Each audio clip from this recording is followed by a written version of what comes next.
Hello, what's up, guys? Been a long time. More what's happening. I am Z. Izzy. What's happening? Let me make sure I've got this all set up right. Looks like I do.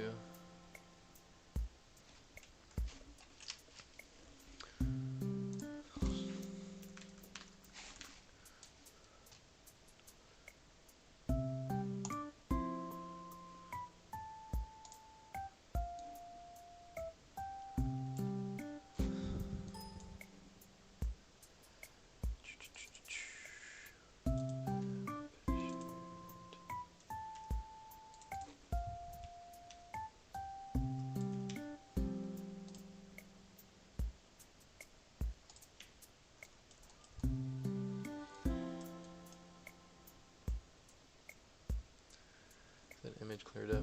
Looks like it is. Ah, it's too loud.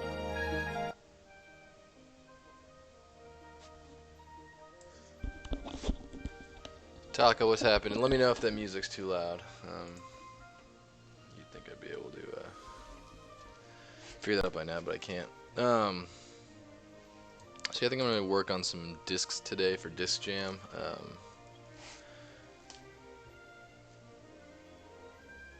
I haven't done anything for the game in a while. Just been doing some sculpts, but I had a couple ideas for discs I wanted to make for our video game.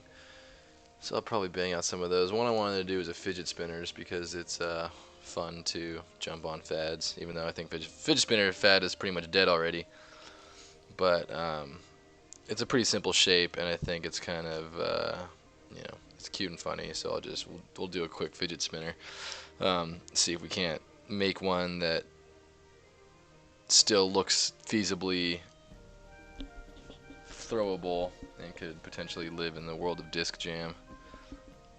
Some of these are a little bit more eccentric than others, and I think like if you go a little bit too far, you stray a little bit too far from what a fidget spinner looks like, then all of a sudden you're doesn't quite make all that much sense, and it won't be recognizable as a fidget spinner. So try to do one that's a little bit more advanced in the basic design, but also try not to depart so much from it that it's like doesn't even recognize as like what I'm actually trying to make fun of. Some of these are kind of cool. Yeah, I think ultimately it's just like put a cool logo in the middle and be done with it. Yeah, it's a super simple shape. I think actually it's a good candidate to start using some of the new project primitive stuff, because you kind of want it to. It seems like it has that kind of like gooiness almost. So, we'll see.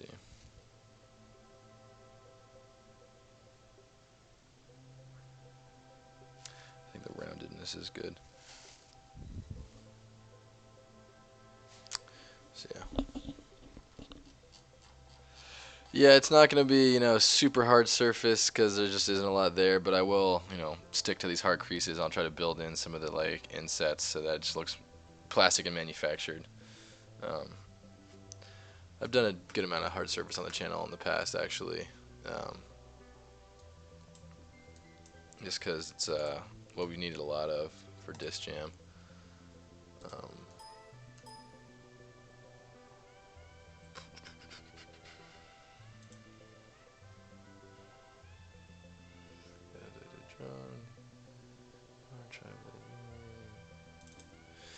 Like here's one we did. It's tough to see with this other nonsense in the way.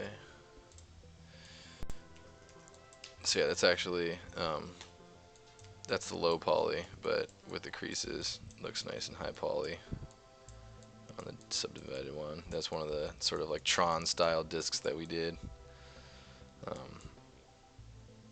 Actually, that one turned out pretty well. I was happy with that one. Could probably use a bit chunkier of a bevel, but yeah. And anytime anyone says hard surface, I like to pump this guy's channel because he does really cool.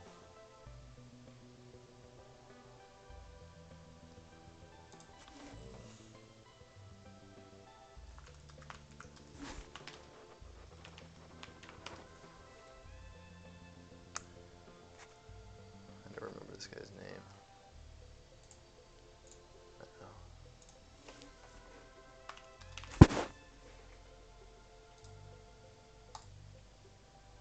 this guy take his channel down? Oh my god, he did.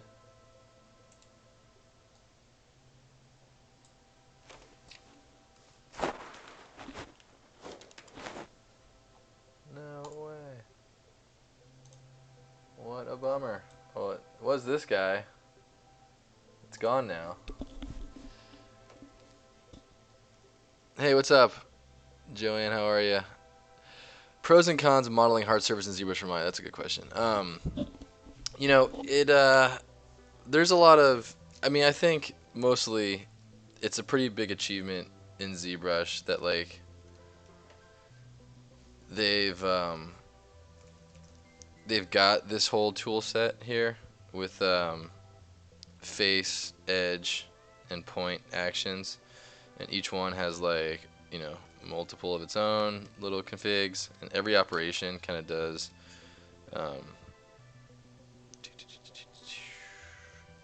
its own, like, you have like a lot of versions of all this stuff, and you can do a lot of really cool operations here. And like the main achievement in ZBrush in my mind is that like you're doing all this with just a stylus, and you know, this is the kind of operations you would typically want to have a mouse and keyboard for, and that's to me a real achievement of the software, because really it's so much about let's do increase polygroups.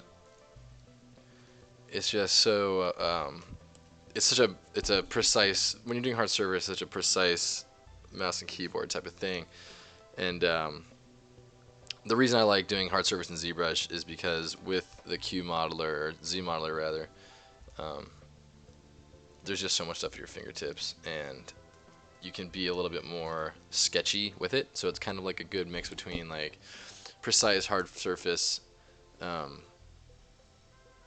operations, as well as like I'm just kind of flowing and like pulling shapes around and doing insets, doing extrusions, doing bevels, which are, you know, those three operations are pretty much like 90% of what ends up being hard surface anyway, no matter what platform you're on. But I do like to go back and forth, and I think I'll probably fire up Maya here, just so that I can go back and forth. I think it serves me when I can do both and move kind of quickly. There's just, at the end of the day, it's like, what's better for hard surface? Moto, Maya, 3ds Max, like all three of those have their own strengths and weaknesses, and you know, there's things I can do in Moto I can't do in Maya. There's things I can do in ZBrush I can't do in Maya, and you know, there's things I'd rather be doing in Maya than any of them. So it just kind of depends really on like the operation. I think they all have their strengths.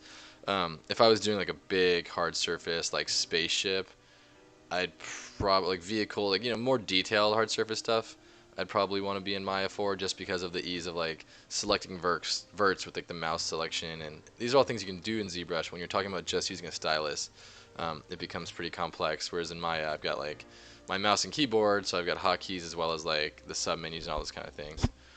So yeah, and ZModeler is, you know, super good for organic. Like it's just really like a really good shape authoring tool set, and you know, you just leveraging it in the right stage of your model is just basically the only trick. Well, I'm actually kind of surprised by, like, dude, my frame rate, is it just me, or is like ZBrush 2018 just feels like it's like slower? Like, I can't believe how much slower these, I can't, like, it doesn't seem to be as fluid as it used to be. Yeah, it's like when I'm zoomed in, it's like that's a bummer. Anyway, I need to find out what this dude's name was, because I am devastated this guy's channel is gone. I was going to show you guys this channel of this ZBrush artist who I love. He has like mostly hard surface stuff, and it's so good. Like, you wouldn't believe what this guy. Oh yeah, so 2018 is much slower. Triple D Studio. Yeah, I noticed the same. That's kind of a bummer. I mean, come on. What's up, Rubos? How you doing?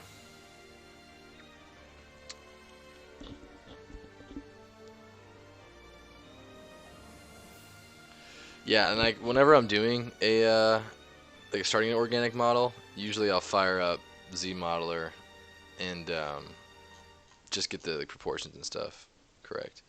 All right, now how do I find this guy? Because I need to dig up this channel. Because I'm sure, I mean, hopefully he's got a new channel. He used to post like every couple days. How are you?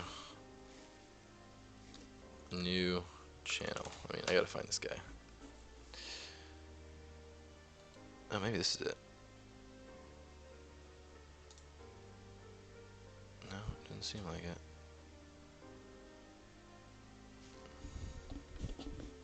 Oh, this guy's a good artist though. That's funny. I wonder. That's funny that it would like bring me this guy.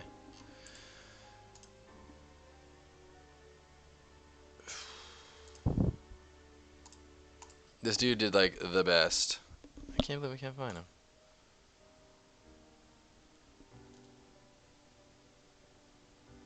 No, it's not what I want to see at all. That's a real shame.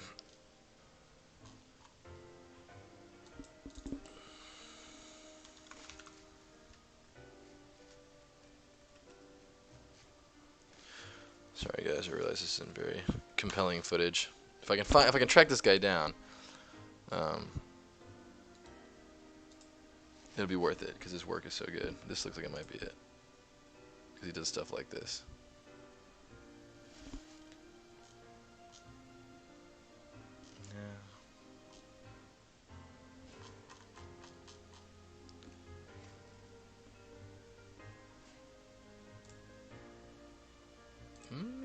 Is it?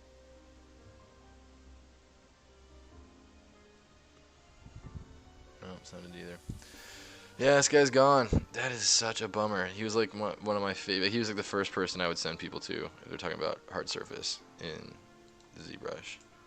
He would make these, like, he makes these incredibly intricate things.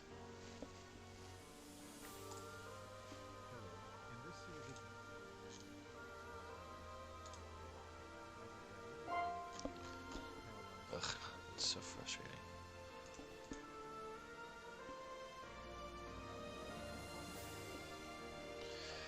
It's funny because he switched channels to he made a new channel, but I guess that's it. That's all she wrote.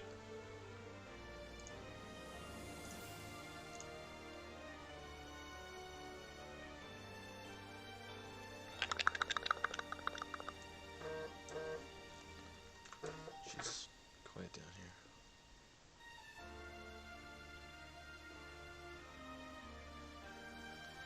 here. Let's get rid of that. But yeah, like I say, I like starting out like with an organic mesh. You know what I mean? Like if we got a good Z sphere, let's duplicate that off. And then just go to here. Let's do polycube. Like just for like proportions and stuff. You can get a nice.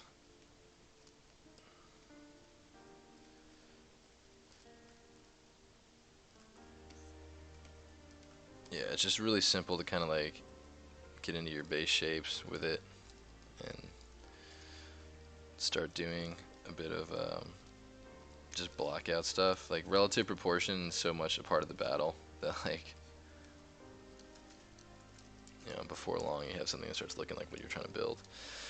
And then you can just like subdivide it up, start sculpting on it. So I mean, like, you know, it is good for organics, not just for hard surface. Delete this thing.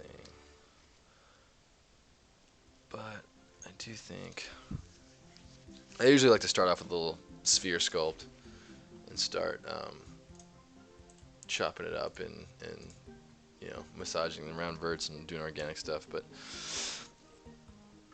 alright, so like I said, I want to try and get a fidget spinner done.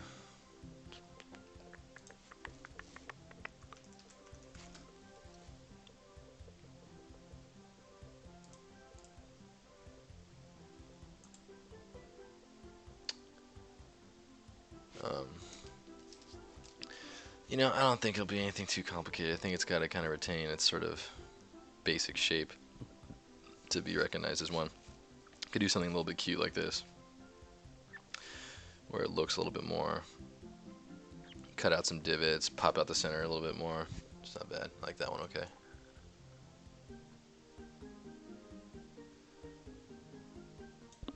Kevin Shaw asks, how do you do barring measurements so that barring fits fine? I don't know what barring is. B-A-R-I-N-G. I'm not sure what that is. Let's give it a Google search while we're here. Bearing, barring.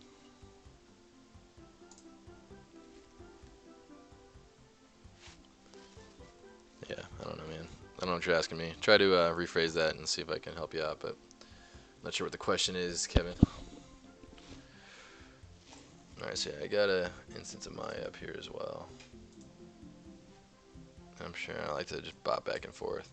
Because there are some things in Maya, especially with updates to the modeling toolkit, and I've actually got a few tools of my own here that help out. So I occasionally, if I notice an operation I can do in one click in Maya, and I'm not quite sure how to do it in ZBrush, I'll usually fire it over to Maya. And you know, I've been assured that the people at Pixelogic won't get too upset with me if I, you know, use whatever software is right for the job. Dennis, what's happening? Welcome. Armis 3D. Yeah, that's the channel I ended up on, Zomax. I don't think that's it. It was funny because I googled his name, and it ended up on that Armis. So maybe like it's linked or something.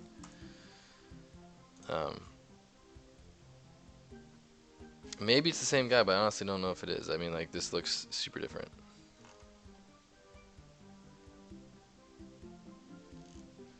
And it's like this all goes back to the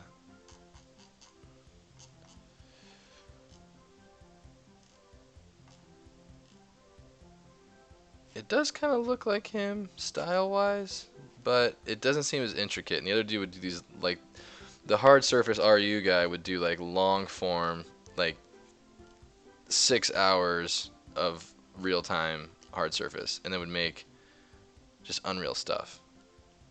Yeah, it's definitely not him.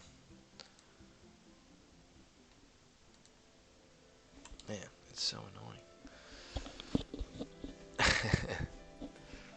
Yeah, Autodesk Spy.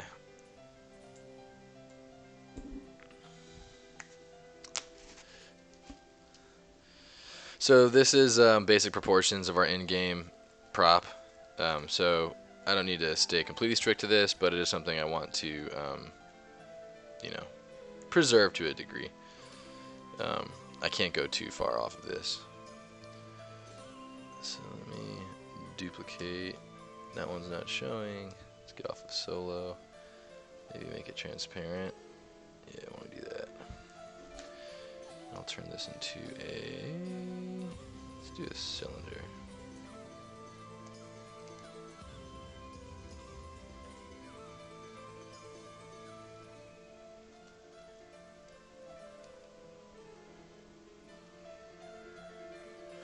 And I guess the main thing I want to do here is I want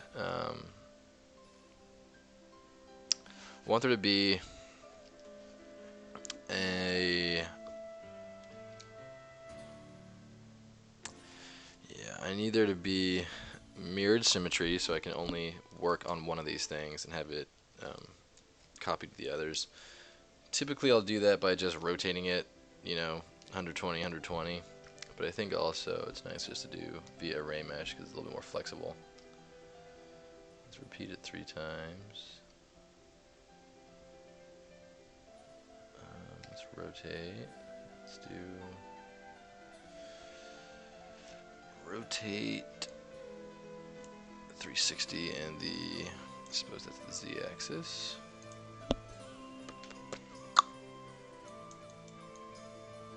Maybe not.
This is like,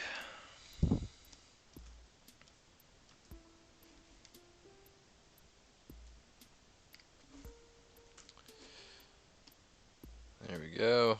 I always forget, like, something very confusing to me about a remesh. I just always struggle with it.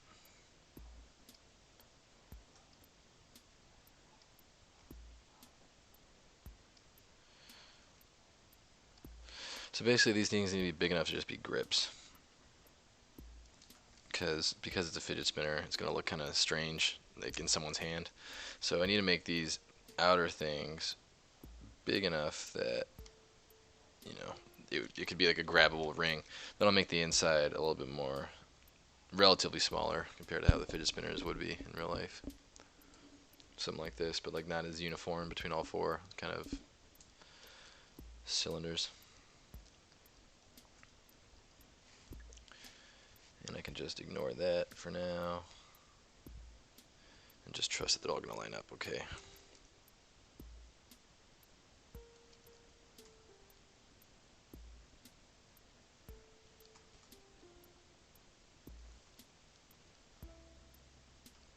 Yeah, that'll look pretty good.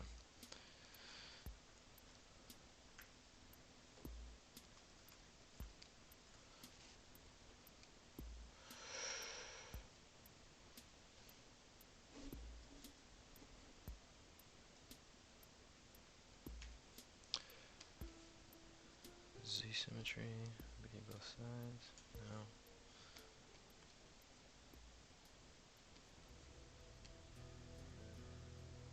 What?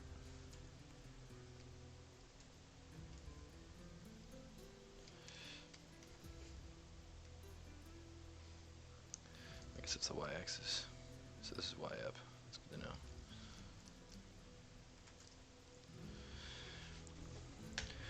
Alright.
Music in the background, Paul. It is a video game music for studying playlist. I don't think the one that's playing right now is Uncharted. Maybe it is. It's at 25 minutes in. So Uncharted 3, it looks like. Yeah, and then Chrono Cross is next. I guess they do the picture with the audio. That's convenient. But yeah, it's a nice little study playlist I use. It's got a lot of relaxing, repetitive music, which is, I find, good for dialing in. What the hell?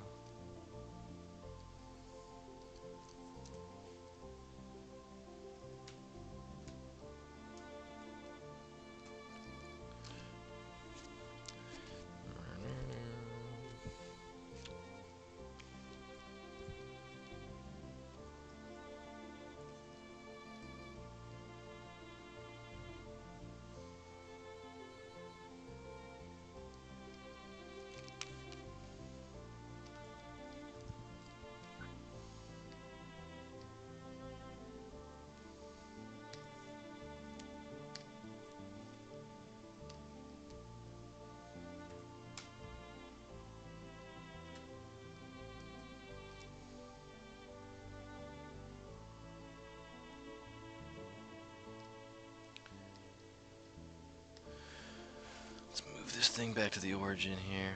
Man, did I do this already? I mean, I don't think I wanted my menus to be all... My geometry menus are completely... Does my UI do that? I hope not. It's built in my UI, I got a real problem in my hands. Let's double check. Let's refresh my UI and see if the geometry menu... No, it just remembers from the last time. That's good. Alright, position... Let's return it to the origin again, so this thing will be the same size. Center of the mesh.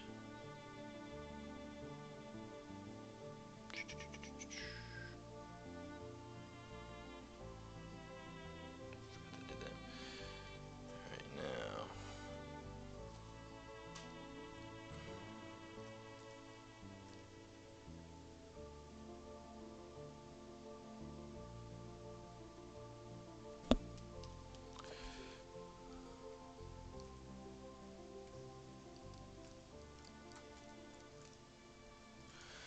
The main thing I want to do is just be cute about how I join these things together, because that's going to enable me to do the hard surface stuff I want to do.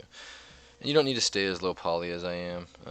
You know, a lot of times you can just go high poly, get the shapes you want in place, and then retope and do some post work. I tend to try and stay low poly if I can, just because it's, you know, if I can do it without slowing myself down, it really helps a lot, just for like getting the final low poly and being done. Now,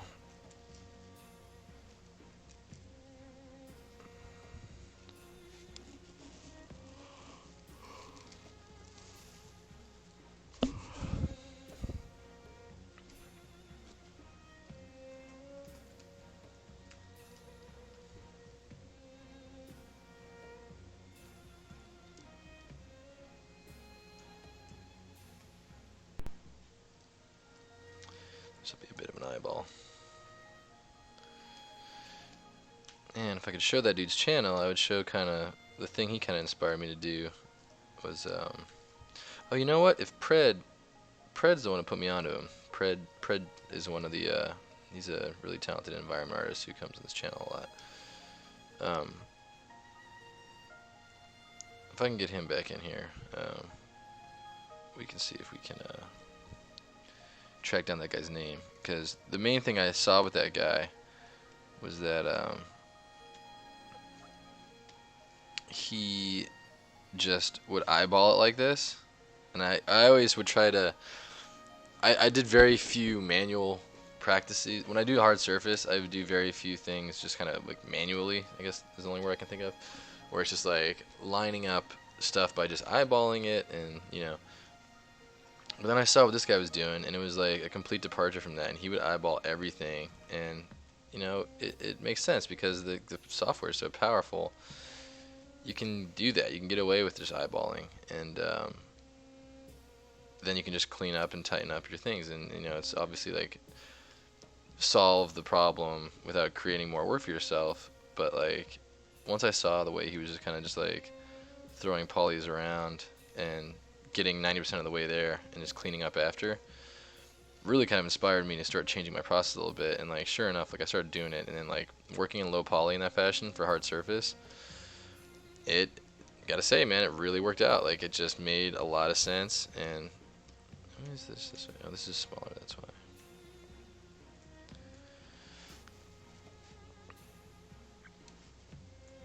It's really easy to get bogged down doing low poly, and all of a sudden you find yourself making concessions and doing things kind of foolishly. But, you know, you don't really need to do that to yourself. Like, you can just kind of wing it and then do final cleanup, and that's kind of what that channel I was trying to show you guys taught me.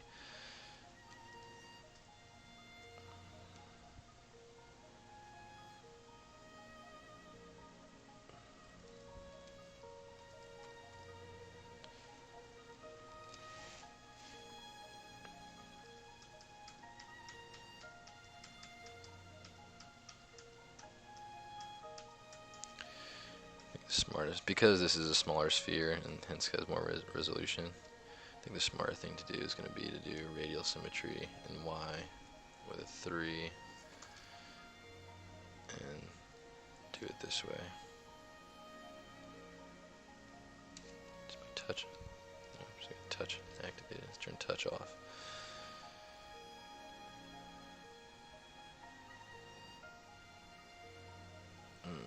Okay. Let's do cylinder 3D. Grab a new cylinder and just change. It's going to be divisible by 3.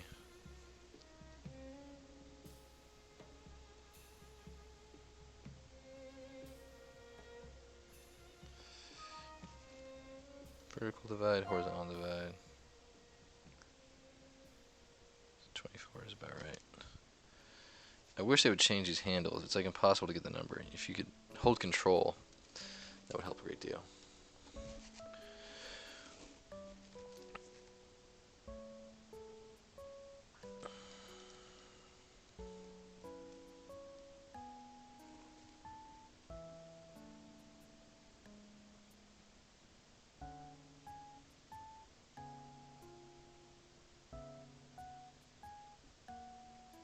See, I gotta take my stylus off. It just pops to 11. God, it's driving me nuts. There we go. Pixel logic.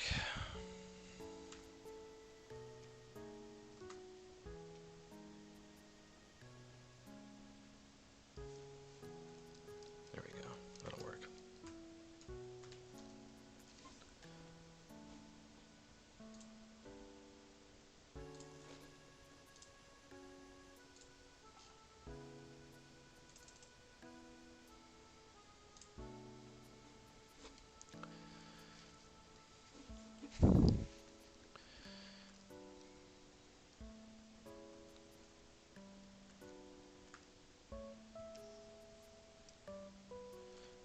Can work in symmetry.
And I don't care that that's like obviously inexact, because I'll throw that over to Maya and I'll like snap those verts exactly to where they need to be. And then I can start getting pretty decent results with just that shape. Maybe even do like a subdivide.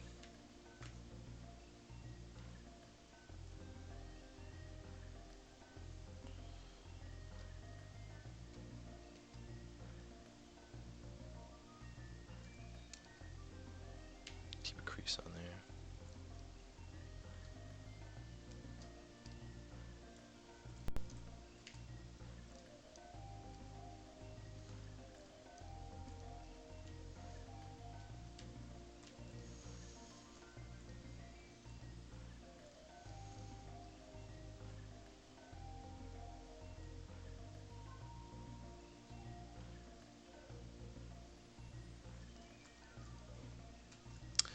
Benjamin, what's up? Welcome.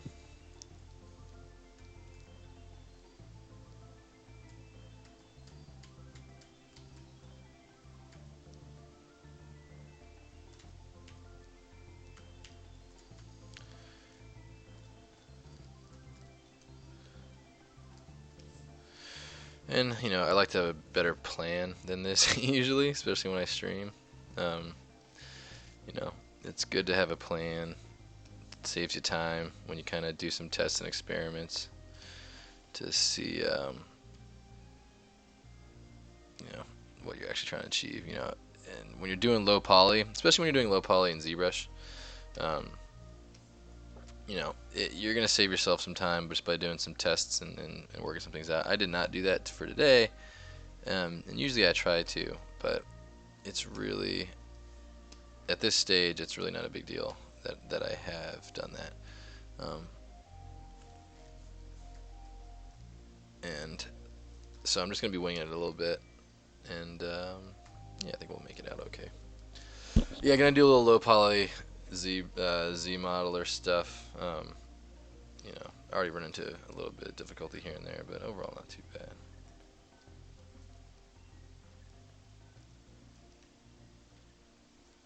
And give it a quick alt tap, and that should help me get it at least on that axis. Just trying to get it, you know, roughly symmetrical. And I can come in through Maya and insert edge loops and stuff, and like that'll make it dip in a little bit more.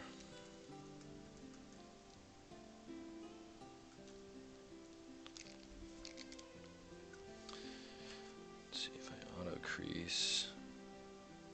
Decrease tolerance of 90. That should crease all my edges. There we go. Maybe I'll do a, oops.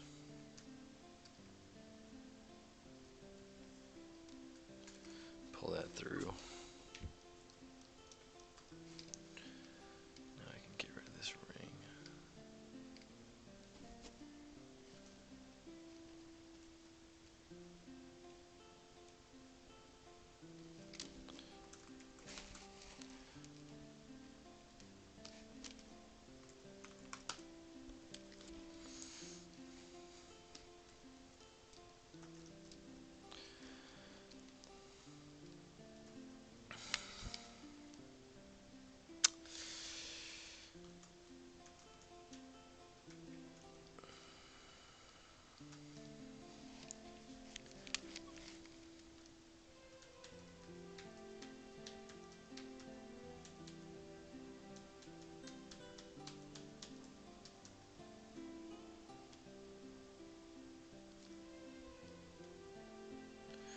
I should change my mind on this. I'm gonna pull it back out.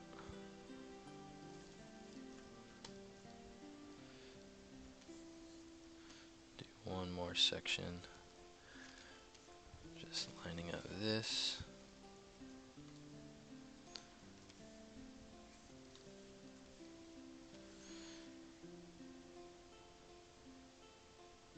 And these are all things that, like, again, like you could just do vertex snapping in Maya. Someone's at the door. Give me 2 seconds. Got someone at the door here. 1 sec.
Sorry about that. I'm back.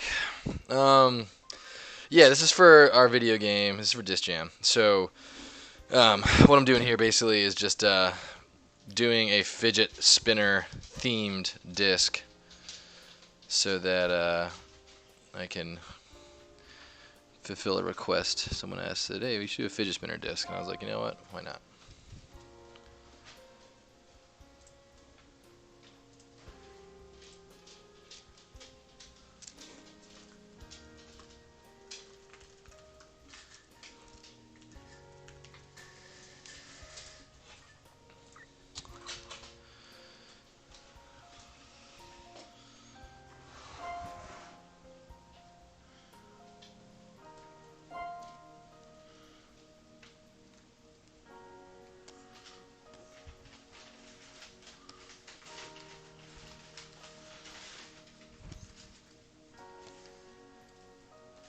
Is it possible?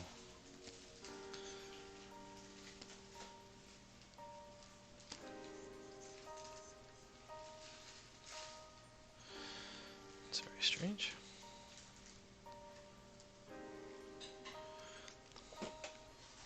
Anyway.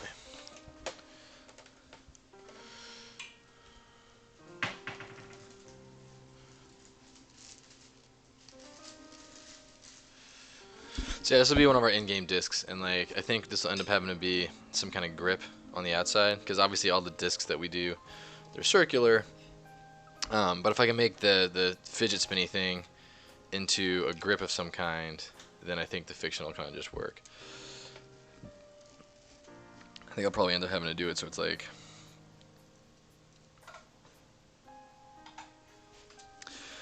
like got a grip, but there's still like a little spinny in there, maybe. Oh, we'll have to see. Not quite certain about design. Yeah, fidget spinner, easy money. I think I'm a little late to the trend, though. That's my only fear, is that fidgets, they've already come and gone.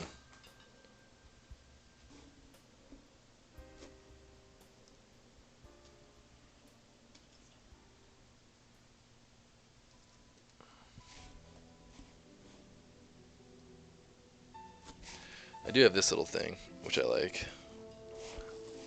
I don't know where it is, though.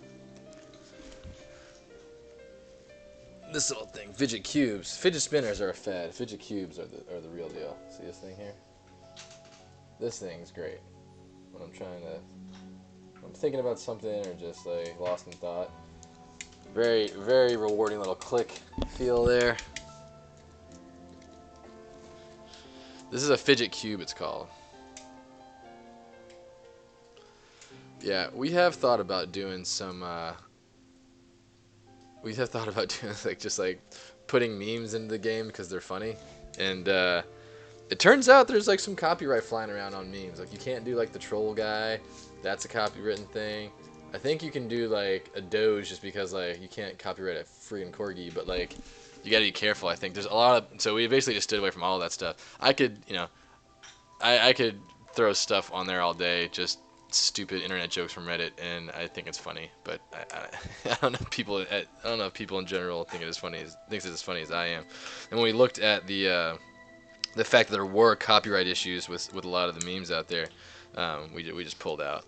But yeah, it turns out a lot of those things are protected IP, because that's the world we live in. Some friggin' nonsense. Noah, yeah, they are. I mean, if Pixologic, had their way, I think there'd be people streaming at all times. So, Kyle's on this channel. I forget his handle, but Kyle would be the guy to talk to. And then, they're always kind of looking for people, I think. So, all right, let's see here.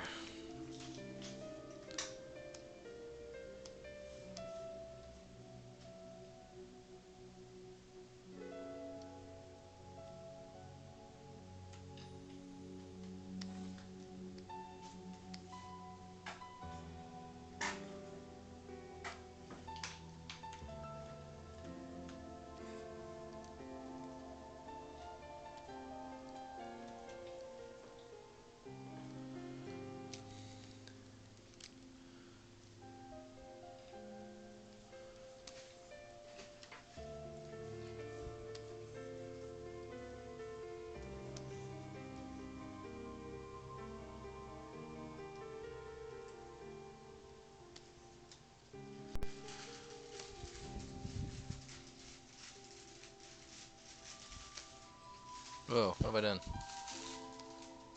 I didn't know you could do that. You can scroll your doc. Did you guys know you could do this? Like, accidentally scrolled my whole document. I didn't know you could do that in ZBrush. Anyway. Thank you.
Let's go back to Y symmetry.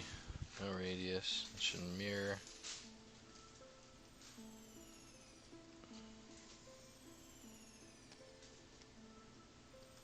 Let's bring that in.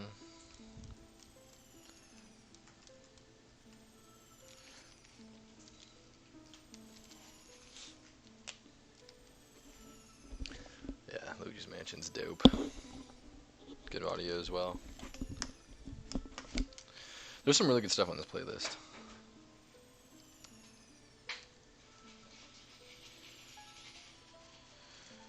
These outer ones.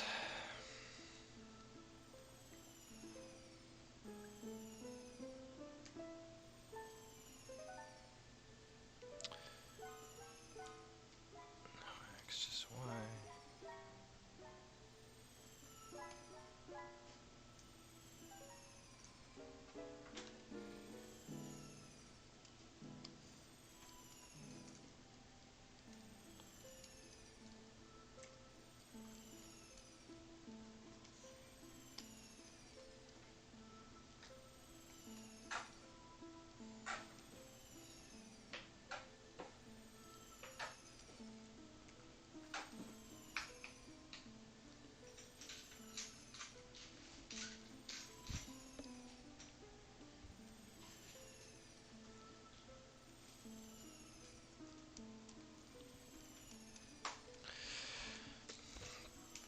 I think it might be cool if I did like just a rounded, big rounded bevel around the whole thing.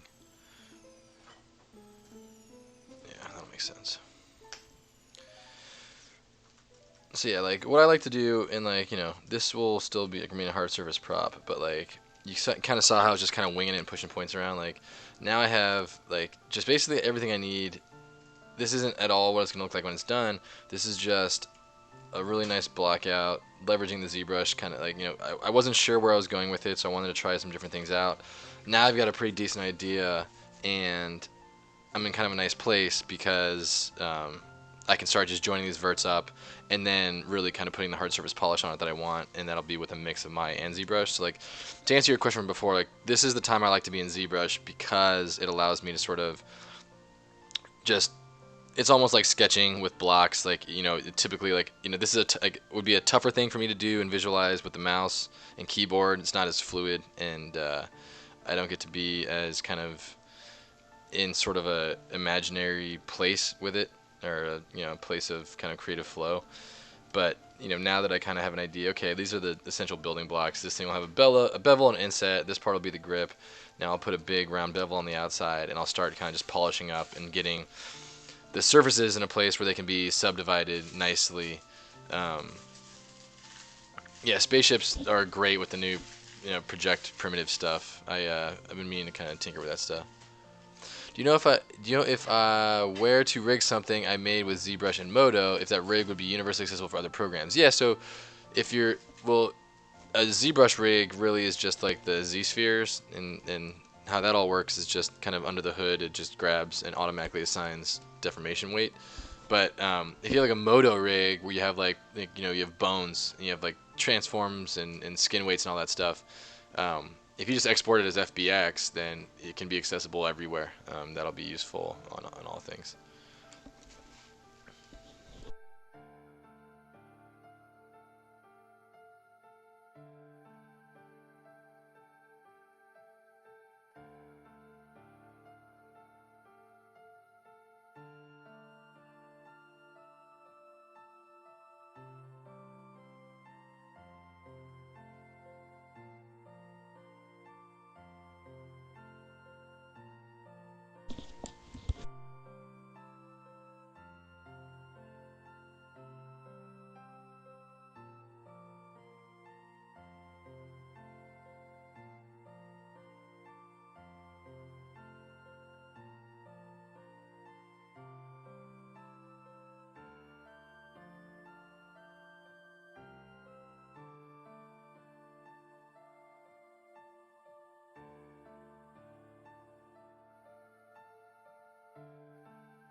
Okay, sorry guys, excuse me eating. I didn't get a chance to have breakfast. Yep, so my wife got me a nice sandwich.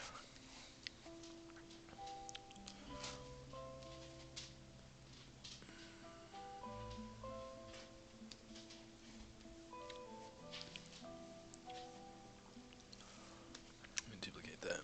Yeah, so I know we're not supposed to eat on stream, and I usually don't, but desperate times. I was absolutely starving. Just put a sandwich right in front of me, just staring at it. Couldn't help myself. And duplicate that off. Boom. I'm gonna keep one of these separate and hidden. One thing I like to do is I use these little arrows here. If you can see them on the UI, those are for the booleans. And they also are a good way to group things that are in use. So you can like do visibility by the entire group. It's like those are their own group now, so I can turn them on and off together.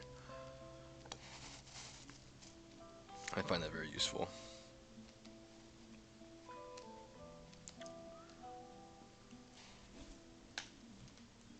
Hi Giza, Giza, probably Giza. Welcome to the channel.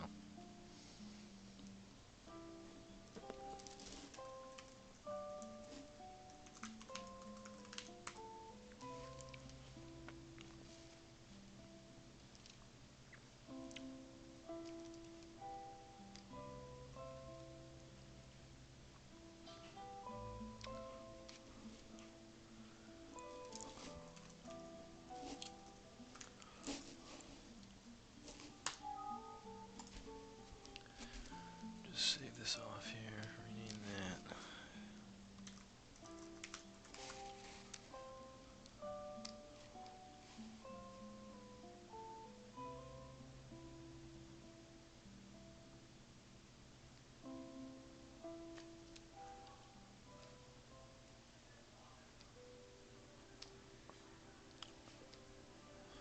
Yeah, and that'll help me keep an eye on making sure this thing doesn't get out of control too big.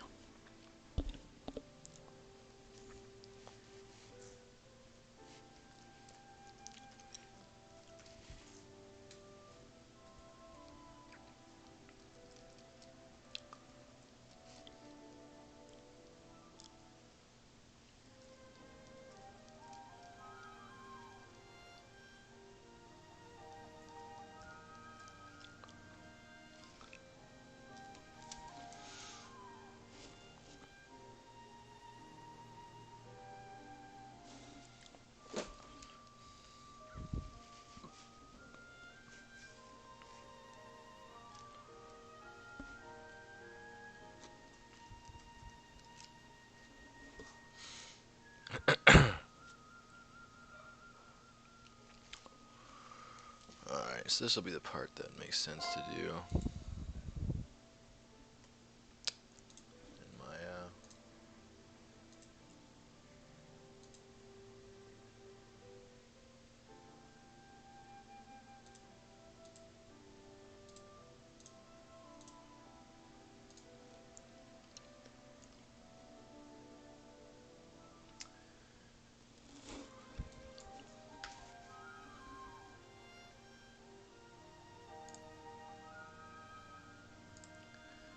Clean these out of the projects when I do a quick save. It only saves this one. Okay, now it'll be a lot faster.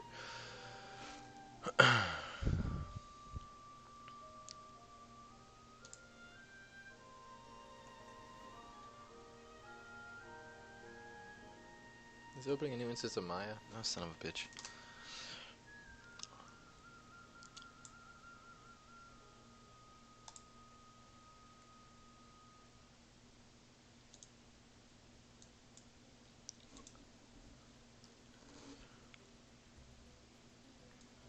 Sorry guys, one sec. I gotta change up my GOZ so it's going to the right thing. Path to Maya 2017.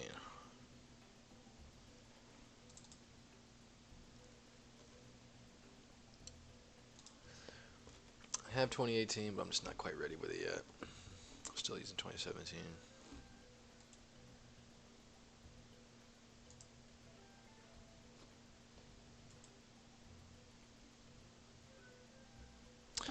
Hairy Mandibles. That's funny. I like your name.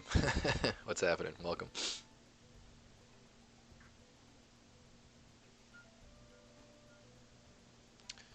Let's go machine. Alright. Maya's all closed down. Let's install that.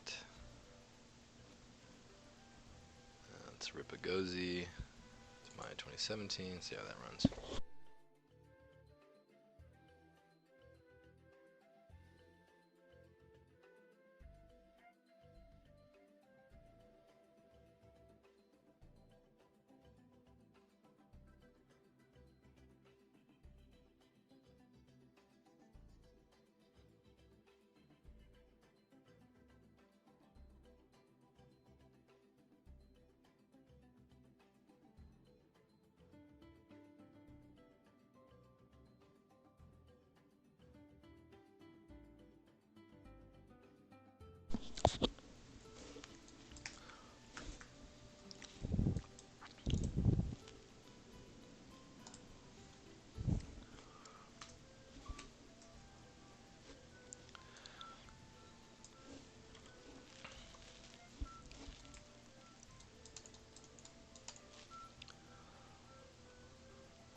Yeah, and so like, it's easy enough just to grab all these things.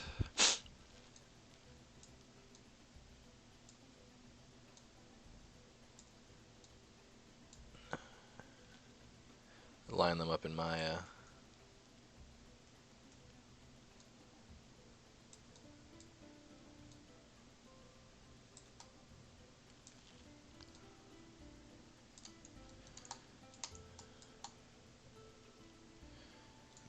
just find the parts on which.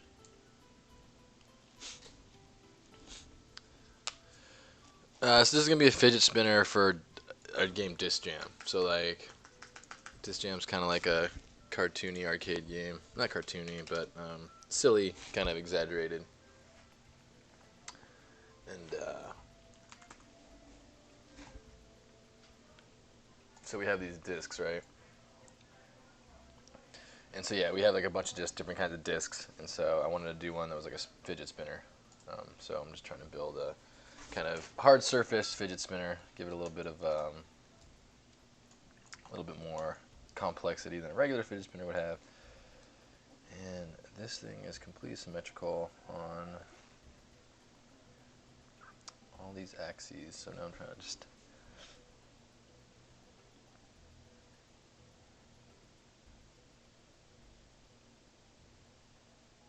it's not symmetrical in the z-axis.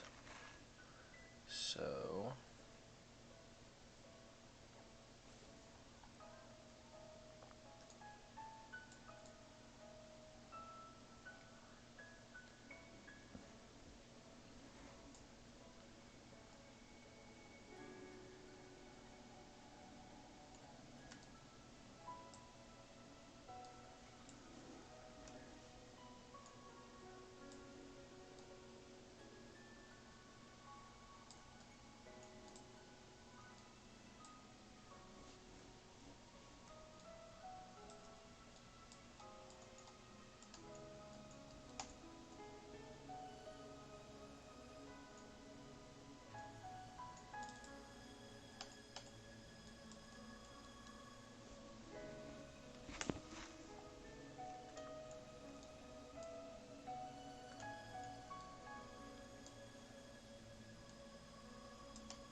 is there anything like multi-cut tool in Maya in ZBrush? Yeah, it's just the if you're in ZModeler and you're on an edge, like there's a few different ways to cut point to point, so it depends on what you want to do. But like typically, I mean the edge insert tool is about as controlled a cutting as I do.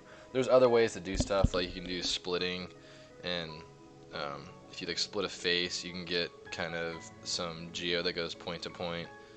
If you split a point, you can do some interesting things because that allows you to kind of like pull out spheres and stuff like that, or sorry, circular shapes, things like that. But the closest thing to multi-cut, at least in the way that I use multi-cut, is just insert along edges, and you can kind of control what type of insert that's going to be. I think there's a way as well to like to use multiple edge loops. You can do a little bit. You can get a little bit more creative about inserting as well as like following the path and inserting with even spacing, things like that.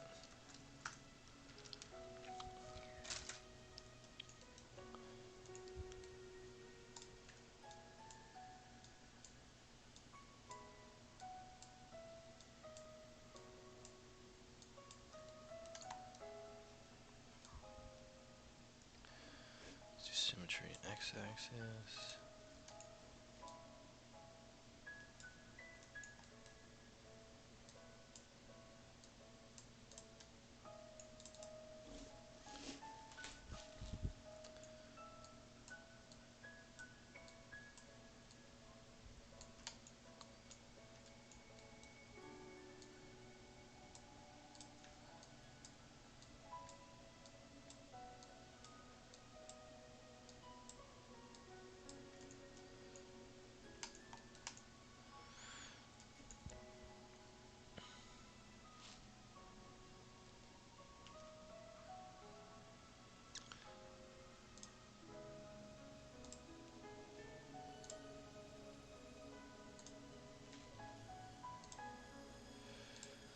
Maintain edge flow here, you should be able to pull those in a little bit.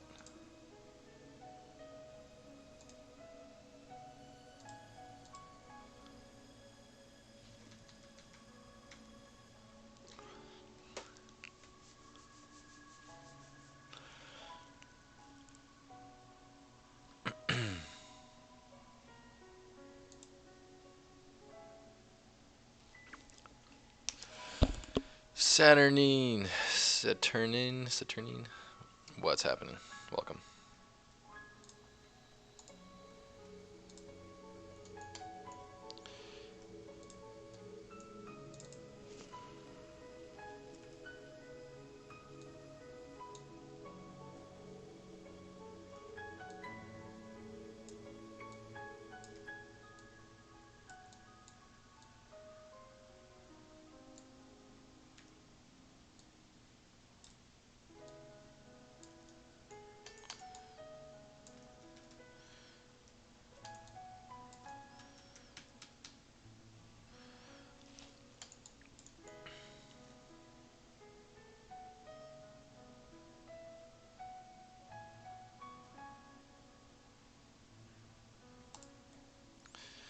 Just want there to be a little bit more.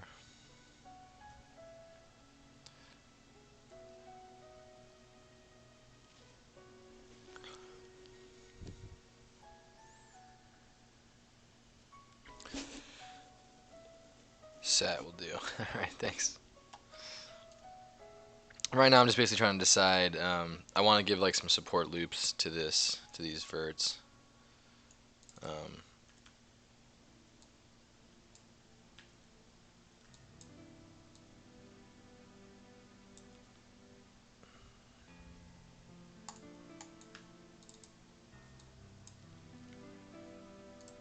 I think there's a way to do this actually.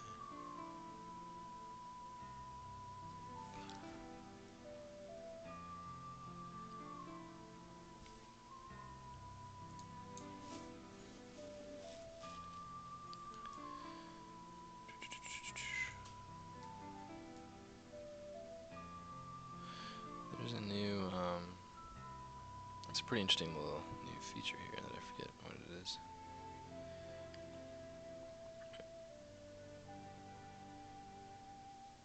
There's a way to circularize these, but whatever.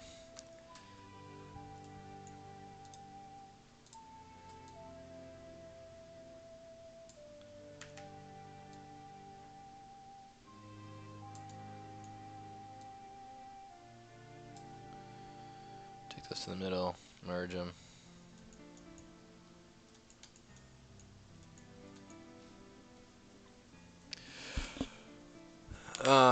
I was actually an engineer for most of my career. I only started doing art when we started this company. So yeah, I got a little bit, some chops in that field.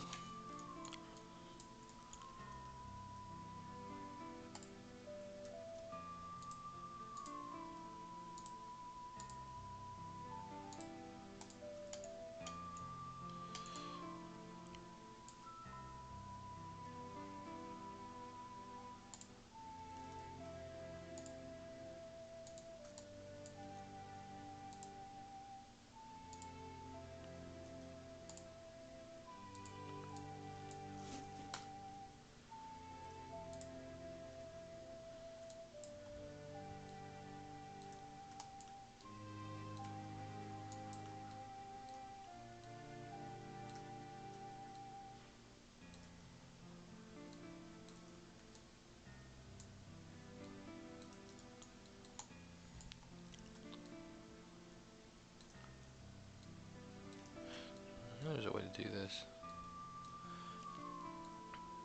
There's control.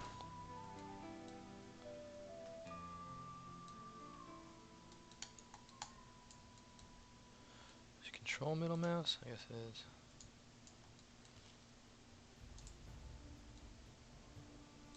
Is it only going vertical though?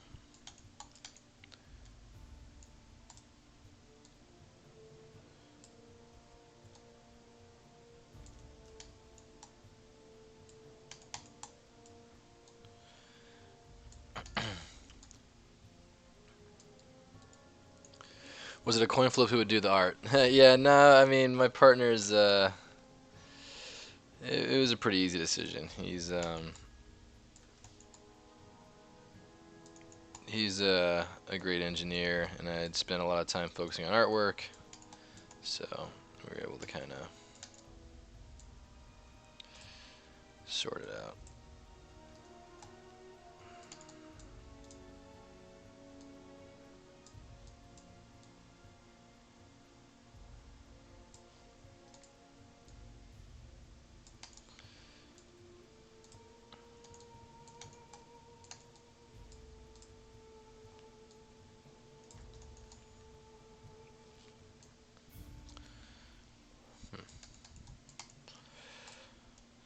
It's pretty decent. It's not symmetrical right now, but I'm just trying to sort out the best way to give this thing a little bit of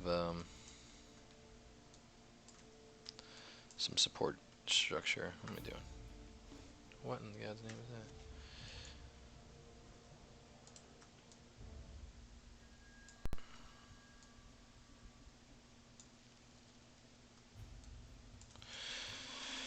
Start over and all that.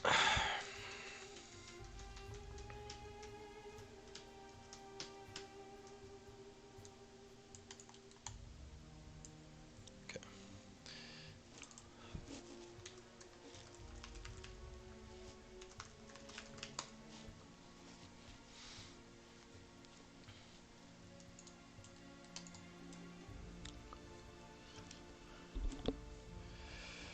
Why'd bring them all from ZBrush into Maya? What are you working on today? So this is a fidget spinner for our game Disc Jam. It's a kind of a frisbee game, basically. So we have these discs, and you know, characters throw them. You gotta get, it's like air hockey mixed with tennis, kind of thing. So like we have a bunch of customizable discs you can choose from, and it looks like you can only see the default one now, but you know, we've got maybe like a dozen or more, and so yeah, I just wanted to make a few more new discs. Oh yeah, so you know what Disc Jam is. So yeah, working on a disc for it. So it's a fidget spinner themed disc, basically. And yeah, so Paul, to answer your question, I went into Maya because I got to the point where like, okay, like I roughed out the basic shapes. I knew kind of it'll be about this big. I want to add a bevel to the outside. Basically just getting an idea. Okay, like this is what's basically going to be. I got an idea of it, so now I can kind of go and sew the thing together. Like see if I smooth things out, it does a pretty decent job at holding its form, right? Like, so that's basically what I was after. That being said, I do like how it kind of goes out from there.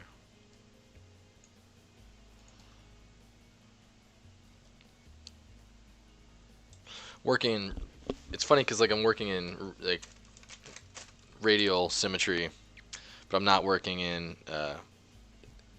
axis symmetry across Z. So it's tricky because some things I want to do symmetrical operations to maintain the form, but then like it would break the three-way symmetry. So I'm just kind of reasoning that out in my head right now. I think the main thing I want to do though is just get an edge loop. I don't even know that I need one, to be honest, because if I just bring that in that way, I've got that edge loop there and it's kind of nice.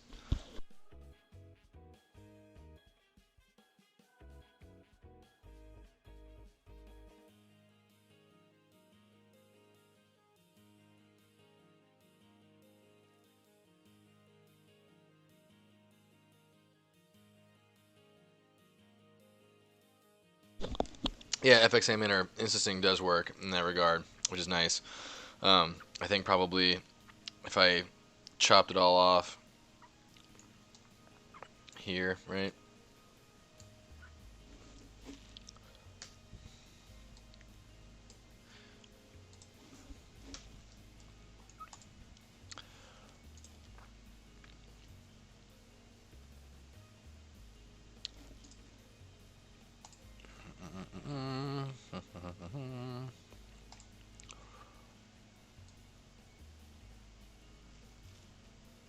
I want to go 210. Oh, yeah.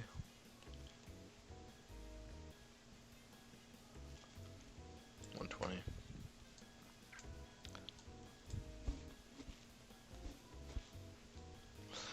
But even still, like as I'm doing this, like I'll be going back and forth so much. I'm kind of worried that it'll just be kind of a waste of time. But and then just another Shift D, and there we go. So now if I edit this, right, it happens in all of them. Well, it should happen on some of them, but it looks like it didn't.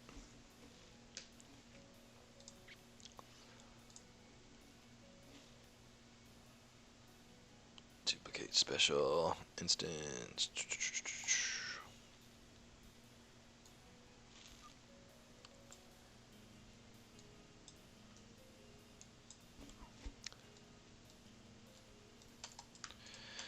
So yeah, now if I do, you know, it's like that. So that's not bad.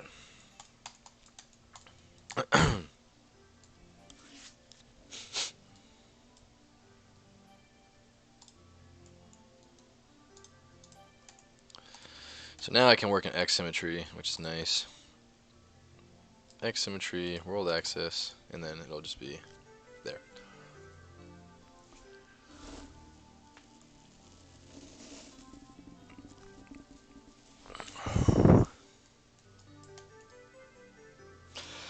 Yeah.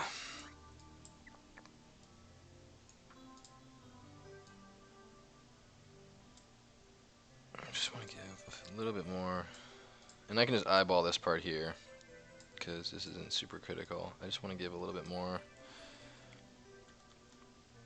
love to the shape.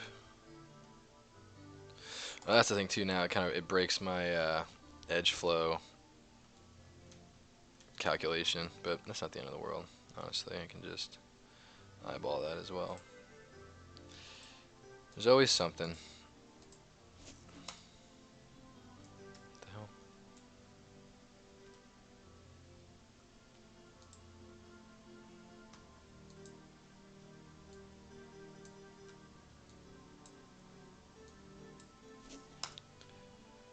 See, what in God's name's happening? See, I tell you that every time I work, there's always something in my head that just kind of breaks on me. I don't really get it, but it's very difficult to get the intended result. Every time I try to automate something in Maya or make something easier, and it makes my life harder.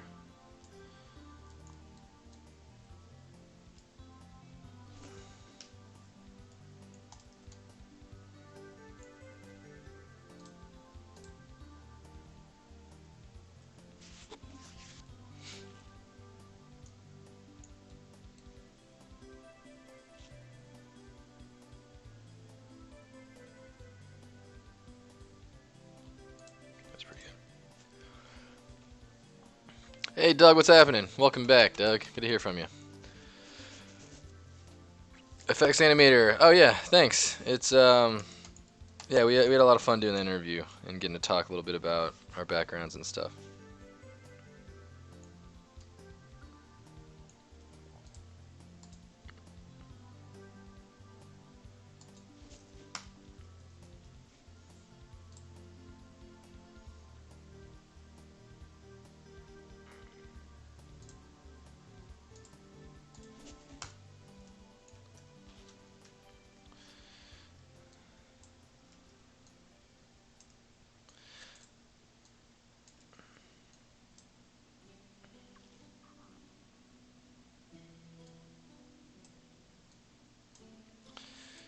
See, I love that I can't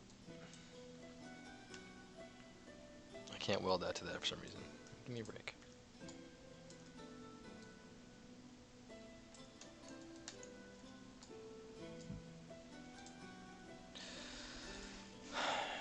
So frustrating.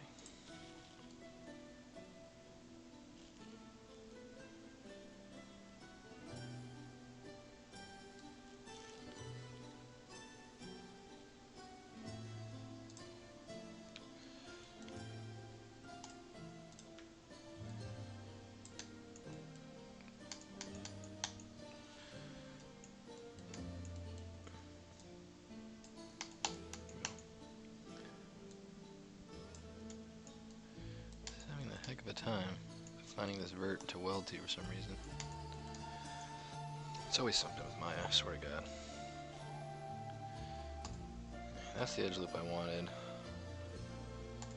That's the other one I wanted. I'm just gonna make it.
God's name?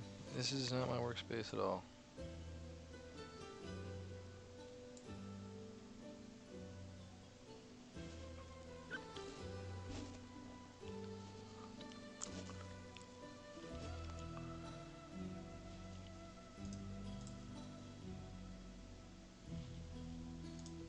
How in God's name this panel gets so...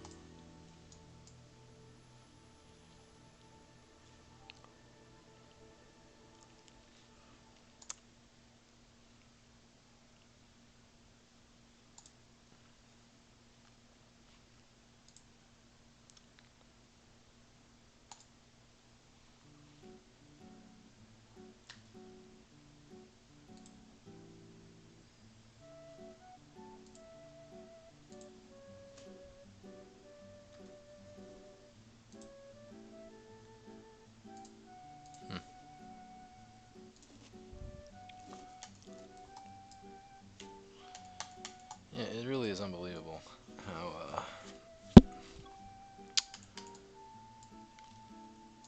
Alright, reset current workspace, please, including window positions and everything. Alright, I think we're back.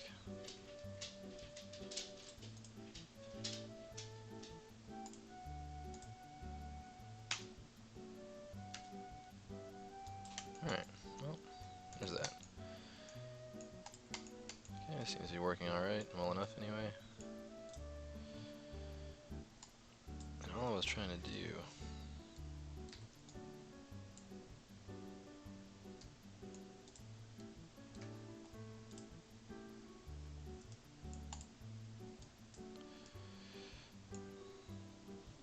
Unbelievable. Okay.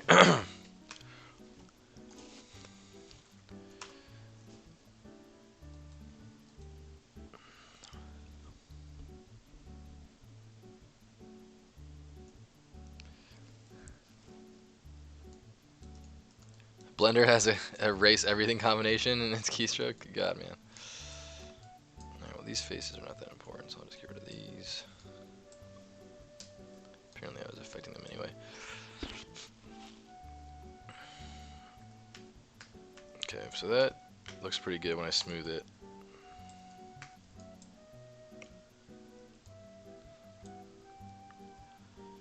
The main thing I'd like to do is I'll probably bring this in.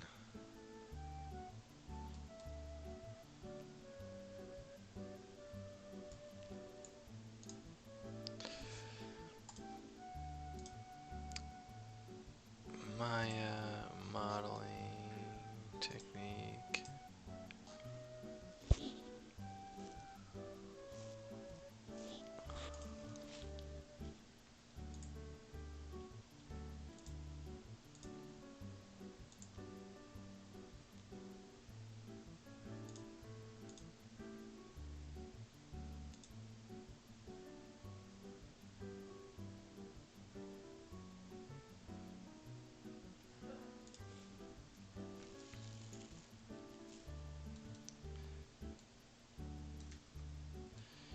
Oh, I think it's actually different in my 2018 versus 2017, that's why.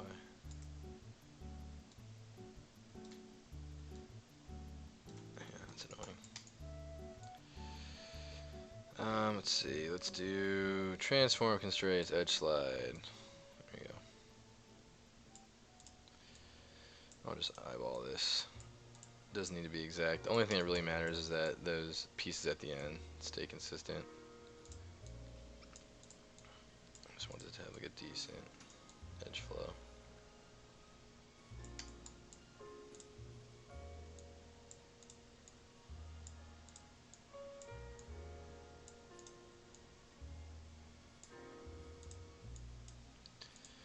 I guess spacing is more the word I'm looking for. Edge flow doesn't really matter for these because they're just going to be subdivided, and they're not going to really be forms that are important.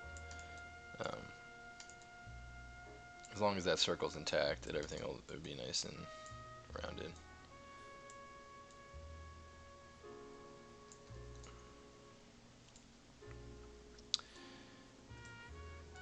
Yeah, so there, that's pretty good.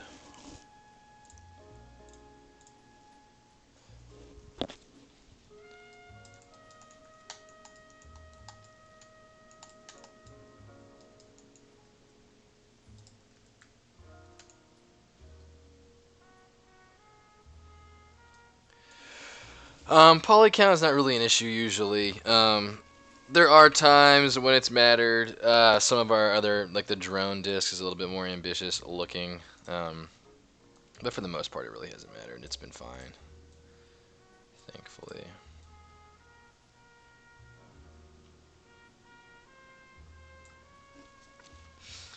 Yeah, I mean, some are like, 7,000 because they got like little mini pieces, and the little mini pieces do things. But I can get pretty. They're not really close to camera ever, except for in the selection menu, like the customization menu. So.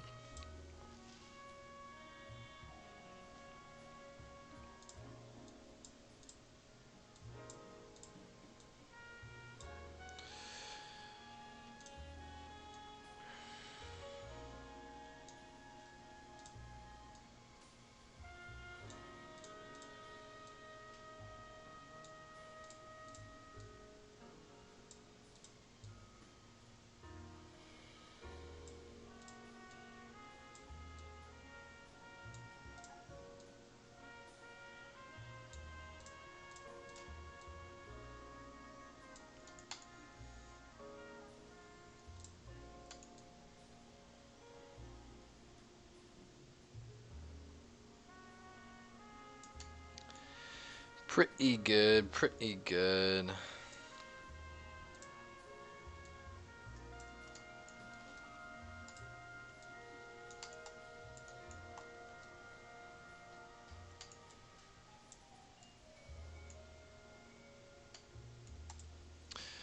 Alright. Group. Fidget instances. I'll duplicate that.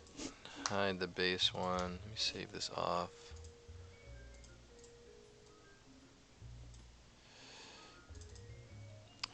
Map shared. My 2017. Disk. Fidget.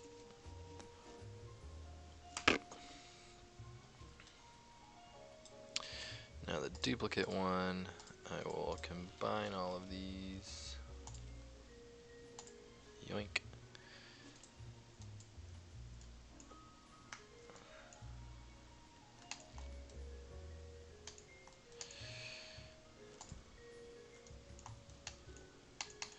Merge all of those. There you go. That's a pretty solid. That's like what I was going for. That's the shape I was looking at. I think maybe I can afford to move this vertex rather. Yeah. Once again though, I can do that in ZBrush.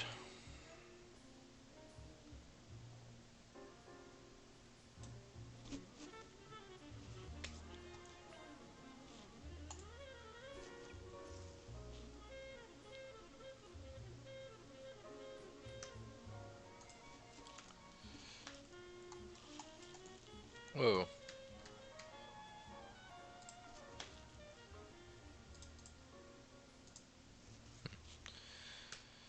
Before I combine them, actually I want to do one more thing.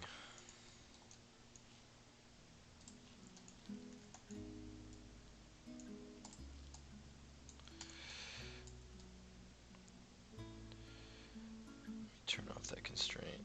Transform constraints off. I think this should be a little bit more down.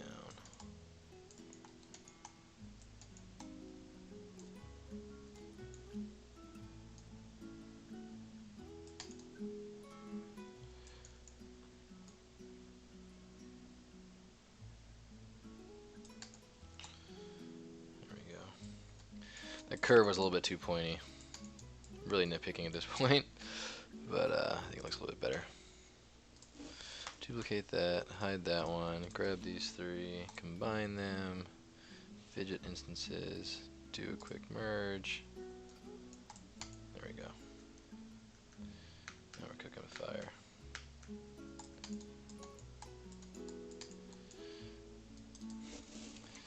Fidget welded. This will be, take that out of the group. Now this I can send back over to Gozy. Fwap. Hopefully this all just comes in the way I want it to. Really bizarre poly paint. I'm not sure why that would happen. But it does look like everything's in the right place. And we can do a quick clear material. This clear material doesn't ship stock with ZBrush, by the way. Although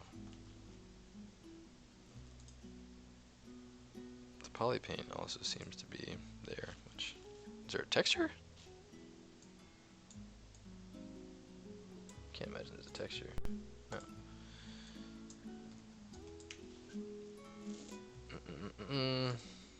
Fill color white. I wonder why clear material. I guess it just, at least it doesn't wipe the color, just the material. Anyway. You gotta convert 800,000K triangles to mobile assets? Good God, man. Yeah, that's work. And you just do at that point you just do a full retope, or what's your workflow there? Oh gosh, what have I done? Okay, let's get this thing some thickness before I cause myself some real trouble. Z modeler, Q mesh, single poly, poly group all. No, not poly group all. I guess I could just do poly group all and just do it again.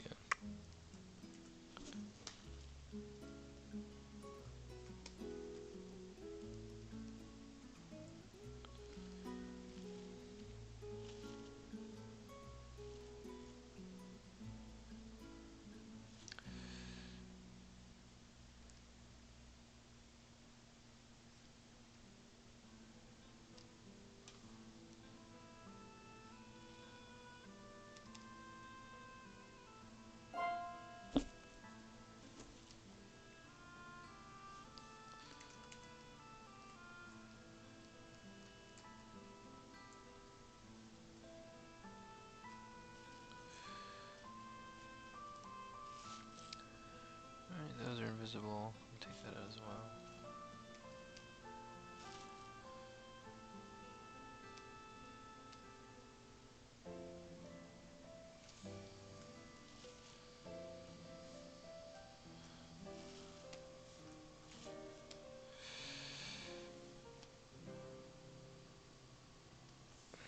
And this I already know is the height that I want, so I can mirror and weld and Y. And know it's like roughly fit the shape of our existing discs. The real trick's gonna be making sure that it holds that form. Let's crease poly groups.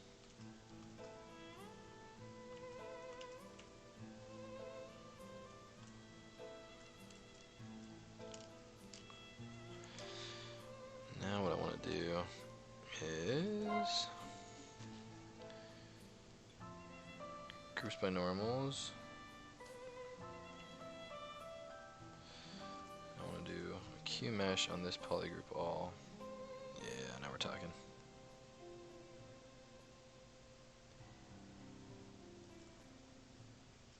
And we're gonna bevel this super hard.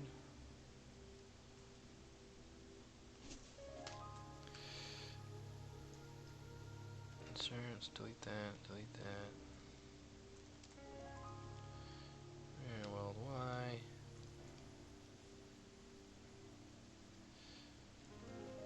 Insert multiple with interactive elevation.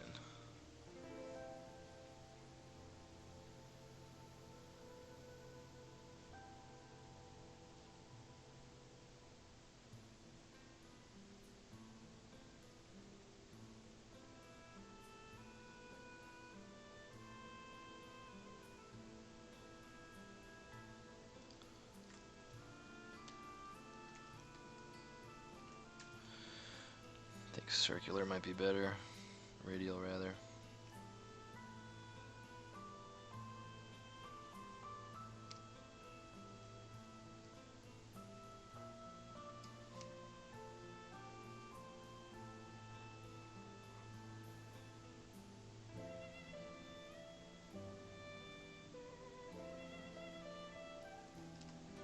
Yeah, it's a better shape.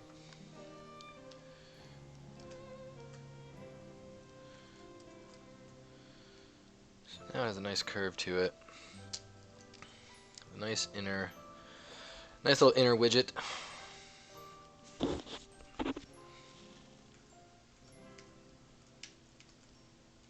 And there's only one little section that has a friggin' hole in it for some godforsaken reason. So hopefully a quick geometry and weld points will handle that. It did. Crease. Let me uncrease all. Increase polygroups. Yeah. Now we're spinning some widgets. Blender has a great decimate function. Is that right? That's nice. A good decimate function is very useful.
Thanks, Paul. Appreciate that.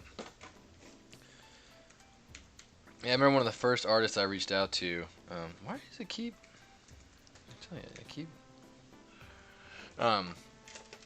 Was this really Andrew Maximoff is his name, and he did a really amazing material demonstration. And I was curious about how he executed it, and I reached out to him, and he was kind enough to respond.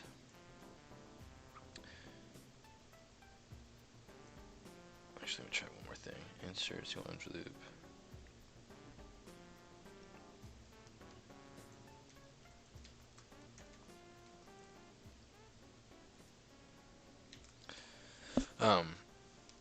Do weld points. That should close those holes.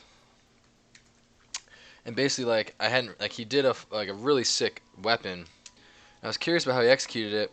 I asked him about it, and he just did the entire thing via Decimate, and I had never realized that was even an option. He goes, yeah, I wouldn't recommend that for most game workflows, but for the purposes of just getting, it was a really intricate mouth with a wolf and it had teeth, and I saw the topology and I was like, there's no way you hand sculpted all that. I mean, decimated topology is not very attractive. And he's like, yeah, no, I just did a freaking decimation on it. And I didn't realize that was even something that you can do. Then I started realizing, well, it kind of depends on the geometry, and if you can get good UVs out of it. I did a prop that was it was like a Game of Thrones, I wanted to show it to you actually. I got it right here. ZBrush, projects, thrones.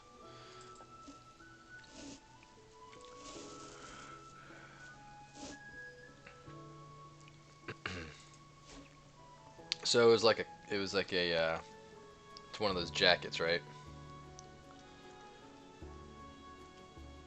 So I had the sculpt, and this is just decimated, and that's actually pretty solid geo. I mean, some of these triangles are a pain in the ass, and it could be a pain in the ass to unwrap, but at the end of the day, the thing itself, it was wrapping around. This is even better. I must have done a few of them. Oh, yeah, 1K, 500. So these are two different versions of it. But actually, overall, I was really happy with the result. I mean, I was doing this wolf's head thing, and see if I can get the decimals out of there.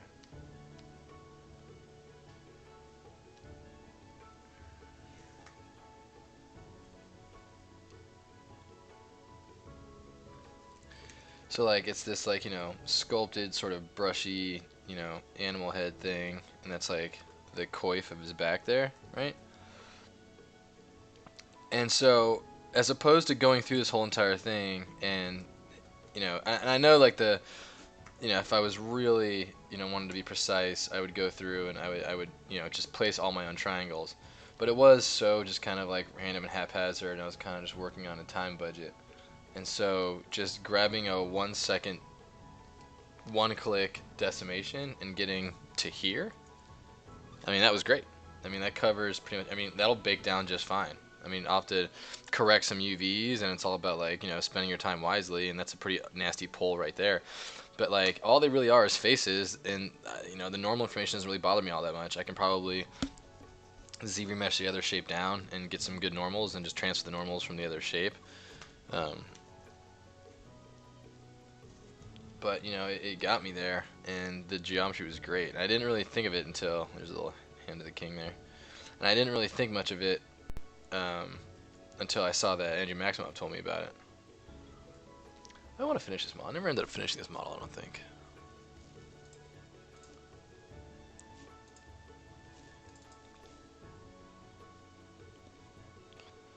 Yeah, I got pretty far actually. Yeah, I did get pretty far. I mean, it's just about close to done. I should finish this guy. This is going to be a fun model. I wanted to basically do like a sort of like stunted Game of Thrones. You know what I mean? So it's like everybody would be a lot shorter, big feet, big hands, kind of cartoony, you know, stylized paint methods and all that. And I wanted to do like a little cast of Game of Thrones characters that were all kind of just like, you know, kind of just cartoony, and like they almost look like, you know, a little bit more like Blizzard characters without with you know, a little bit more interest detail on the face and stuff like that. Maybe one day I'll come back to this. I kind of always wanted to. And instead of like, you had a little wolf's head for the cape. Yeah, man. This is one of my earlier models I did in the very kind of beginning.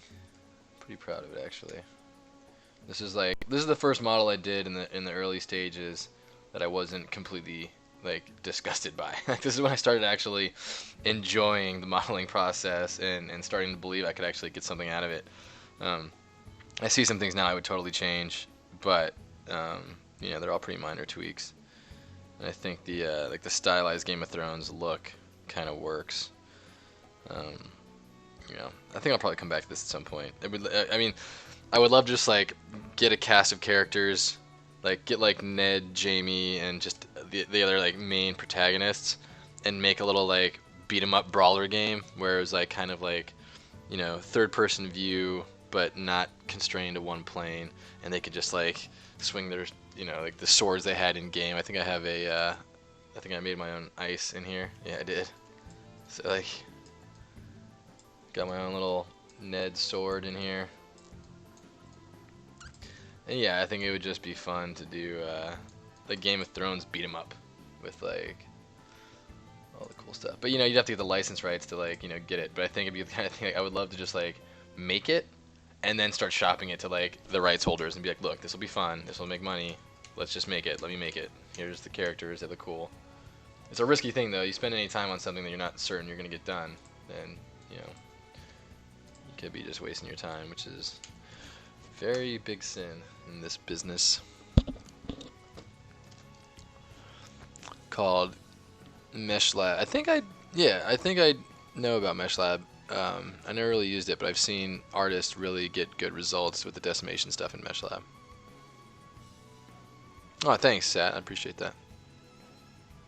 Oh, great. Yeah, that'd be a great chess game. Ooh, that would be a really cool 3D model as well. I actually just started looking into 3D printing because for my just like traditional like 2D art stuff. Can you see? Let me bring up OBS. I can't see if you guys see that. Like I started picking up some of this stuff because it just, you know, if I want to catch a weird angle and a weird, like, get the shading on the light, like I'll put this under the under my lamp over there, and I'll start like kind of like getting a good idea about what shapes they should look like when I'm drawing. So I realized how helpful that was, like immediately helpful to me, and so I wanted to get a lot more of those, and not just heads, but I wanted to do like stylized anime heads and you know, forms of the body. So I wanted to like, I've got 3D models in Z Tools that are that. So I really want to what the hell, I don't need that there. So I wanted to yeah, like I said, I wanted to get that 3D printed. However, I don't really know much about 3D print. I don't know how small or big I can make them and still retain detail. So I started kind of looking at it this weekend.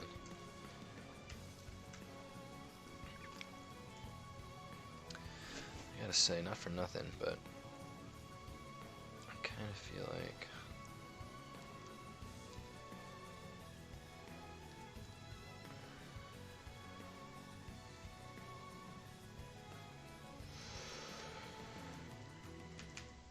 so this needs to reach to that edge at most.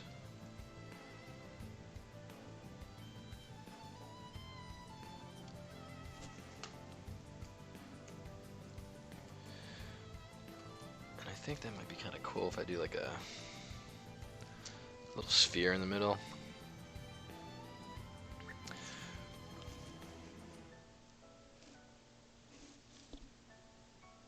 Yeah, Shane Olsen's. I meant to hit up. There's a few guys in our in the other Pixelogic streamers that are super into 3D printing. So I've actually been meaning to hit them up because they could advise me on that. When I started getting quotes and stuff, though, it seemed very reasonable. Like I was surprised how affordable it all sounded. Okay. So now this is gonna be just right. I feel like.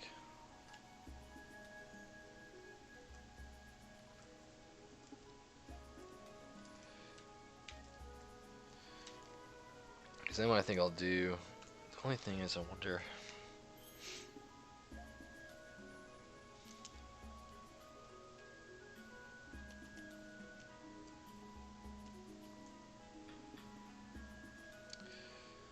me grow this mask out.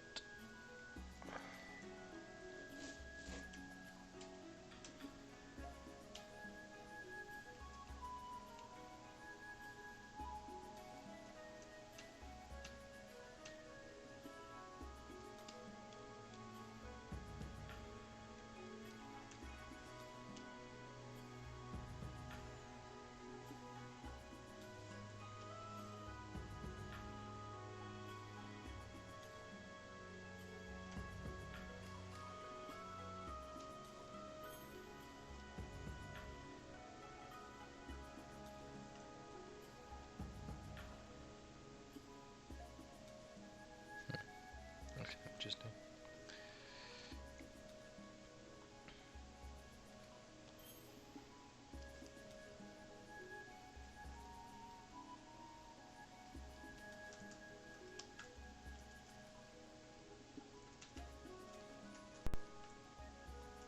Oh, whoops.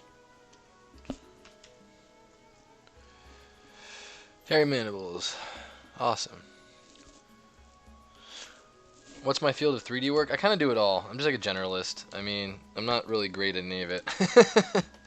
You know, jack of all trades, master of none's kind of been my bag. We're only a 2-person studio, so we did all of Disc Jam with just the 2 of us. And, that's been, you know, kind of, you know, that's been our kind of competitive advantage, really, is that we've been able to kind of do a lot with just the 2 of us.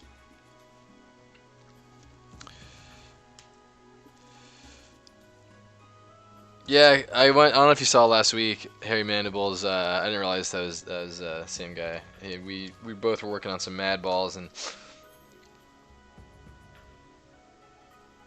shit, you know what? I want this to be bigger.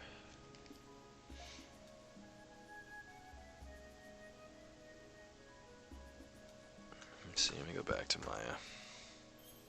Oh, that's pretty big, though.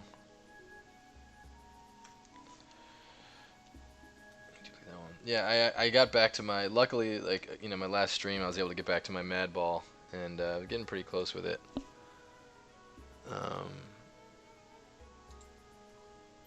Mad balls, mad balls. This is where I'm at right now. This is where I got last week with it. Pretty close. I haven't really done the fine detailing yet. You can see it's still Dynameshed. And the teeth are still got a ways to go. But I'm gonna be, you know, polishing up those teeth, adding some grain to the thing, and then going through with like some fine detail, pores and veins. And then it's just you know, I'll make a little stand for them, but then I'll be pretty much done. I'm pretty happy with it. Definitely, once I'm getting done with the Disc Jam stuff, definitely gonna swing back around and start doing the rest of the Mad Balls. Really want to do Slobulus next. That's gonna be fun.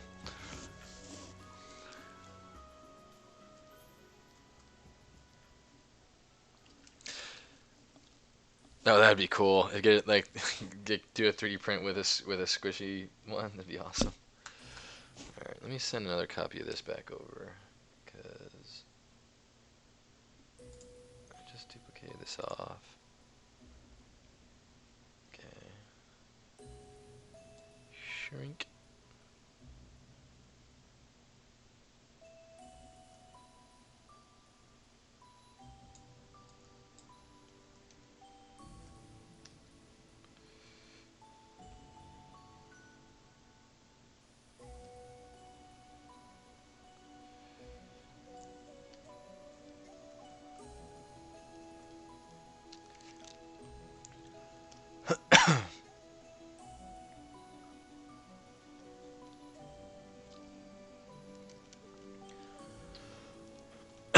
Excuse me.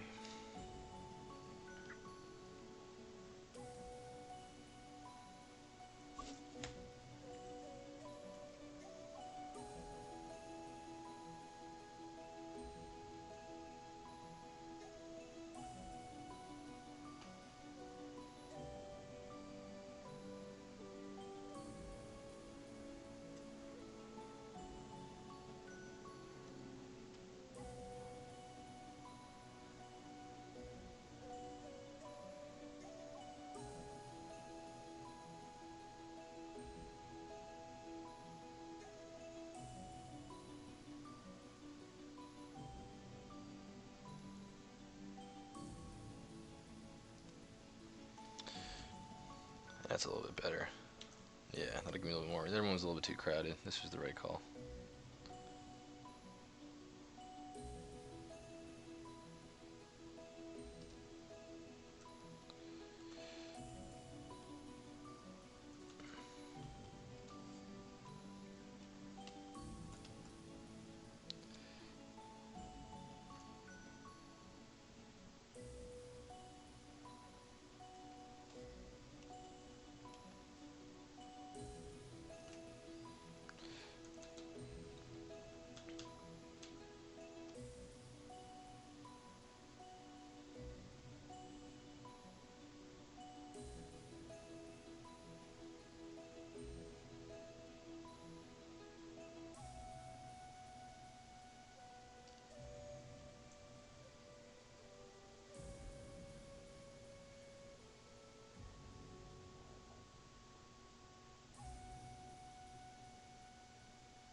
It's really hard to ballpark.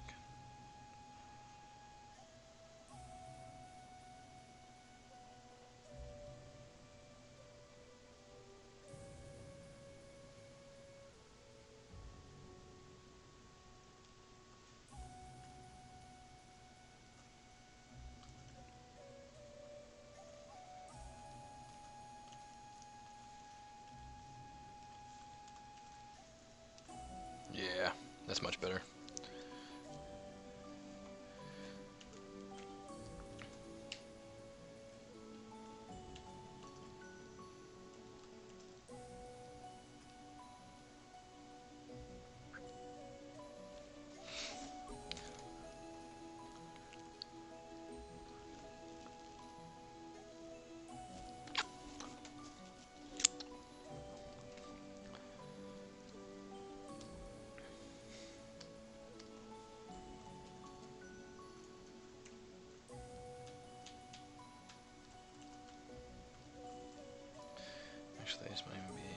still.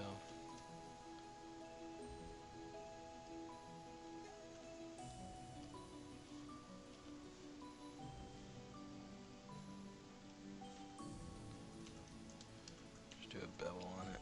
Keep it kind of crisp there.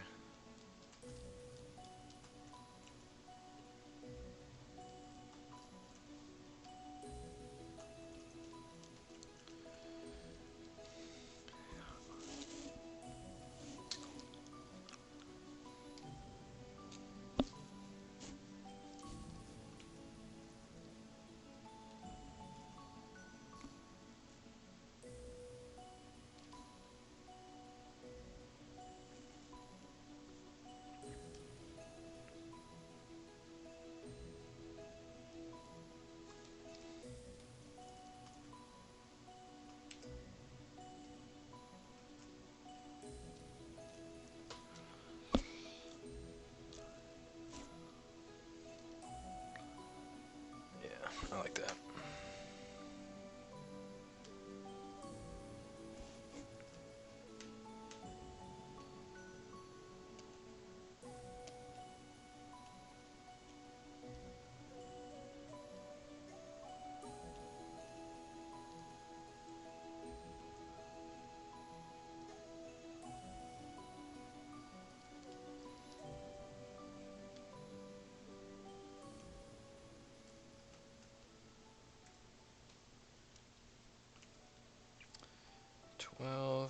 Twelve seems like it would be enough.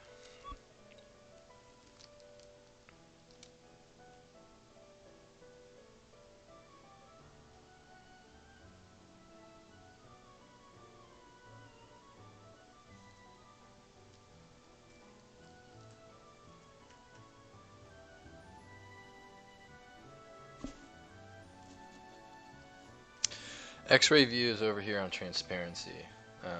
It basically just does the every subtool that's not active becomes transparent. So you pull all these back, you know.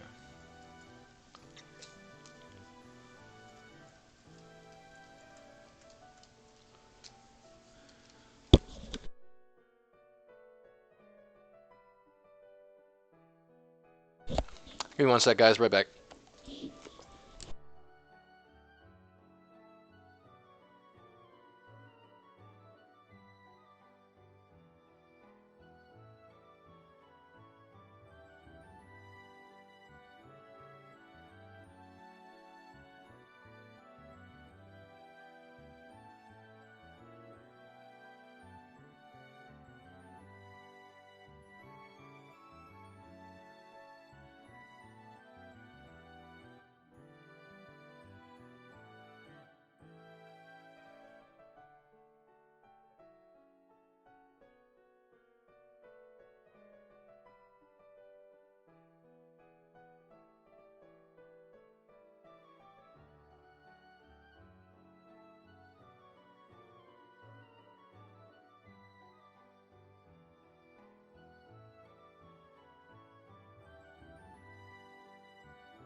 Alright, sorry about that. AC was blasting me. I gotta go take that down a notch.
Where are you going, dog? Okay.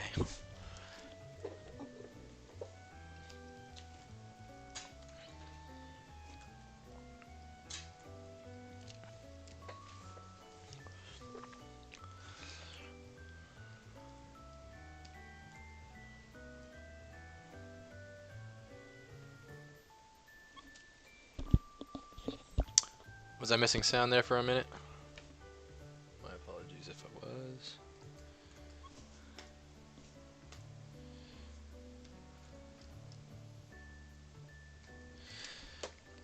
Now the question is what I want the thing in the middle to be. I was thinking it would just be empty, but now I'm thinking it'd be cool if it was like something spherical, like if there's like little ball bearings almost in there. It's all ball bearings nowadays. Let's try that. Duplicate this. Oops.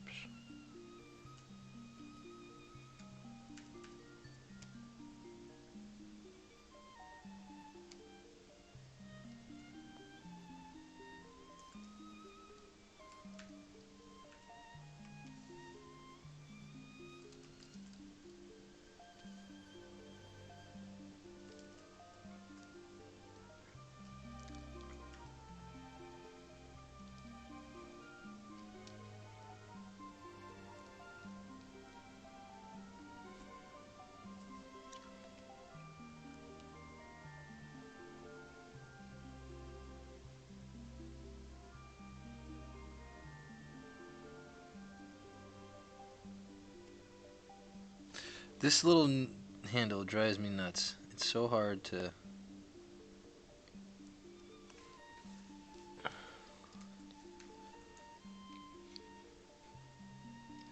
make that small. It's only 158 points. It's still visible from the side, which I'd like it to kind of poke through like that. I get like a steel ball in between all of them, and then like one other sort of piece.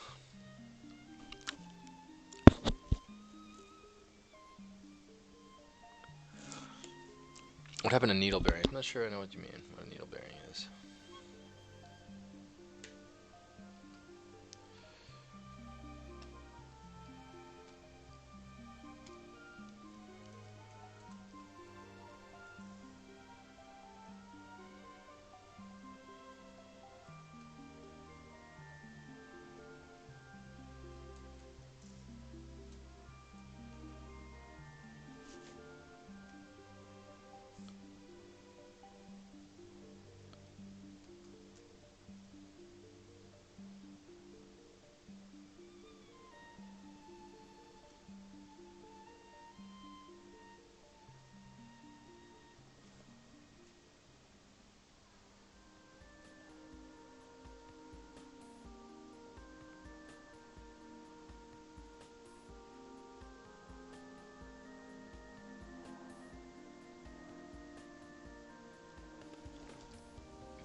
It's like unbelievable to me. How hard that shit. I can't believe how hard that is.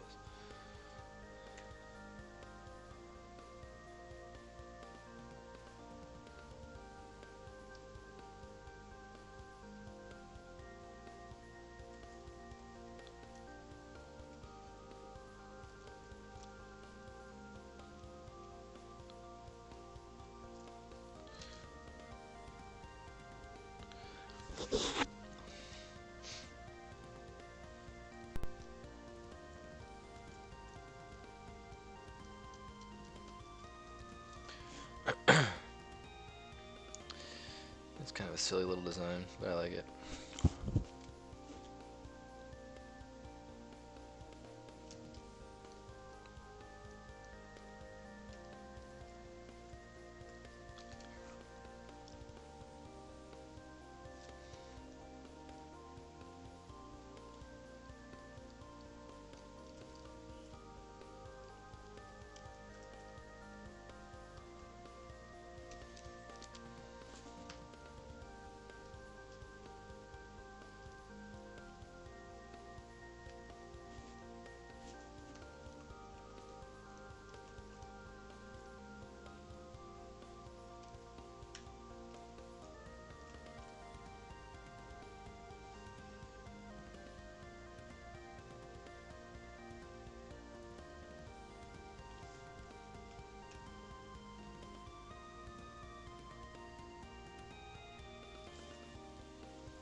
Yeah, that's what I'm thinking. I'm thinking I would. So the way I would set it up in game would be like the because you can't have the fidget spinner itself spinning all the time because they have to kind of grab it by the edge there. Like, that has to be kind of grabbable by this edge.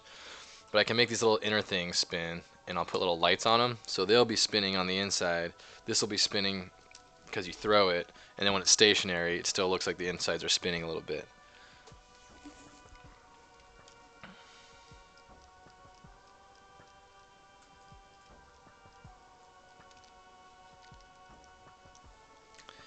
So that's what I'm thinking right now. Anyway.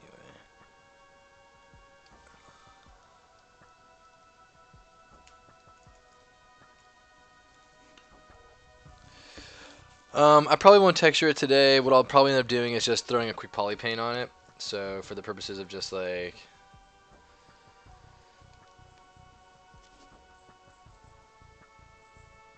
make the outer ring a bit concave on the inside. I'm not sure what you mean.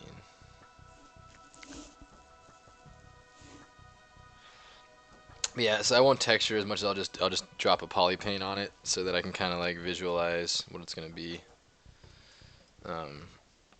Because what I'll end up doing is just like splitting it off into thirds, texturing those thirds uniquely, and then swinging them around so that I can like save texture space and squeeze as much texture detail on it with minimal waste. Um,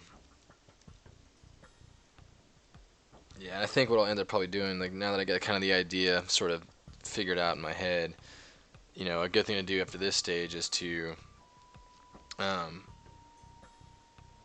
drop a poly paint on it and then throw it into a sketchbook or a 2D software, and then start painting over it in sketchbook such that I start kind of like trying a few different things out, like different material tests and different like designs and color schemes and all that kind of stuff. 'Cause, like, now that I got like I got the idea for what I want it to be. It's clear. I know how it should look. All this shape language is, what I want it to be. And then, after that, I guess the main thing I want to decide on is color. I wonder what color there should be. It's clear material on this.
Hmm.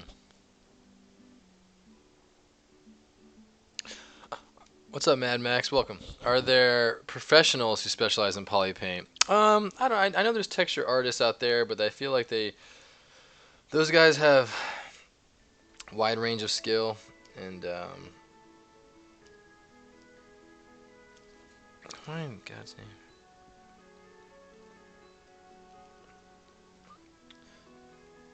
Sorry, I gotta add something. My UI is broken. Enable customize. Fill object should be. I guess I can put it up there. Fill material should go down here.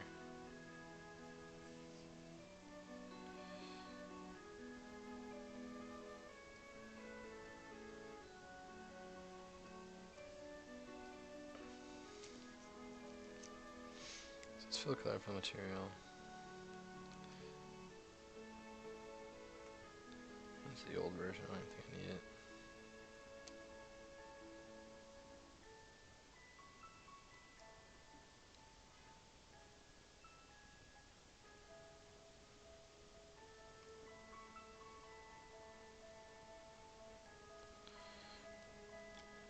So customize.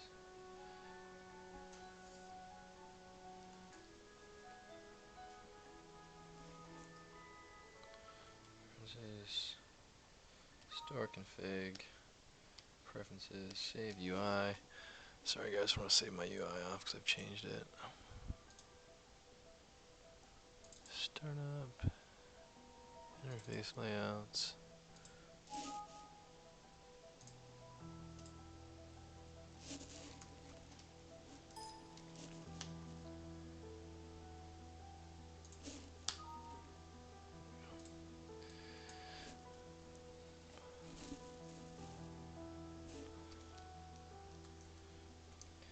Now let's get back to this thing.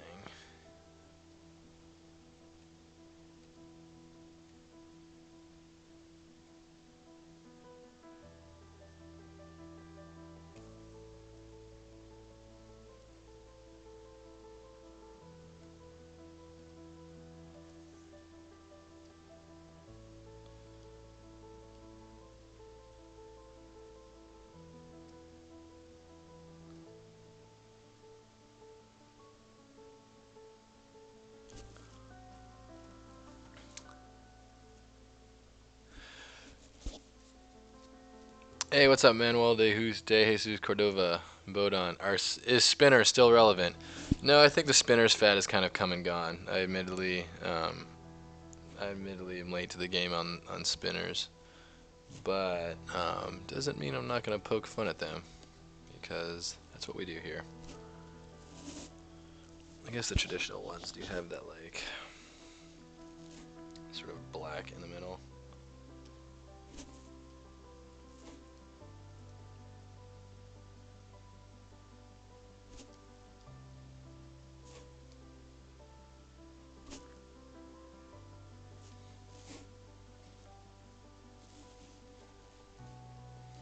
Yeah, it is the pet rock.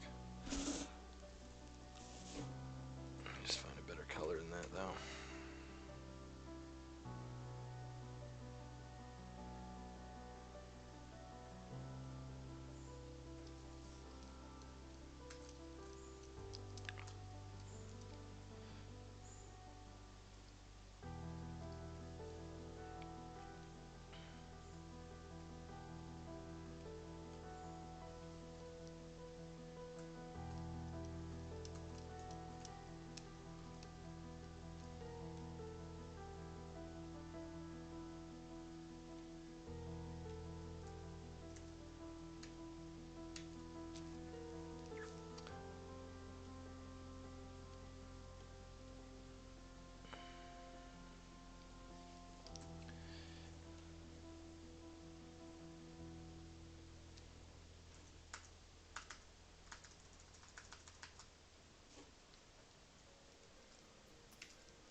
Talking to me?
So I created that extra geo because I want to do like the sort of traditional, I guess I say traditional, which is funny when you think about fidget spinners. But yeah, I want to do like the kind of layered sort of metal approach there.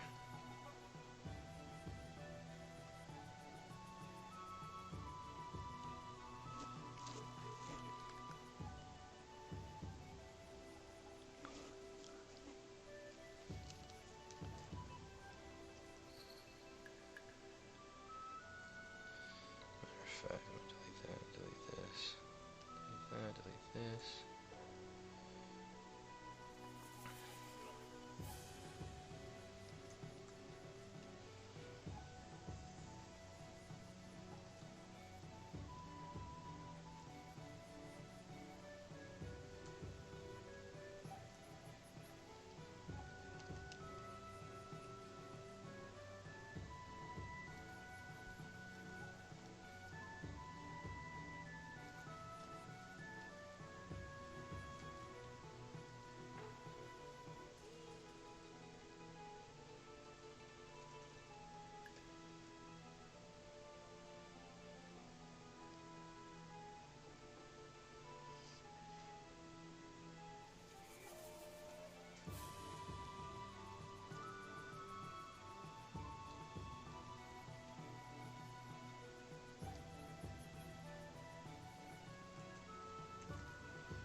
I'll be able to select those UVs and just make nice metal strips around.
There we go. That'll be good.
Thanks, Paul. Appreciate that.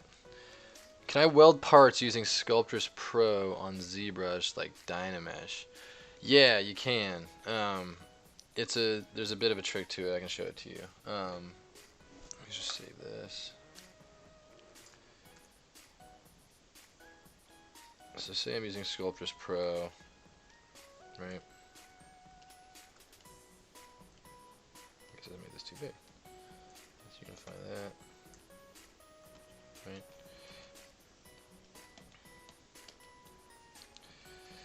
So we're using Sculptris Pro. We're sculpting along. Things are going just great for us. And like say you wanna remesh these things, say, right? Like so let me grab snake hook here. And maybe snake hook there.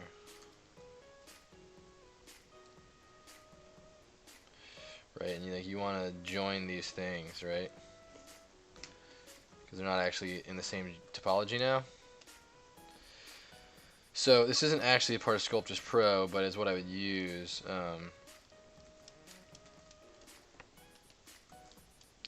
So Dynamesh obviously works, but say you want to kind of stay in the Sculptris Pro mindset. There's this remesh by Decimation, and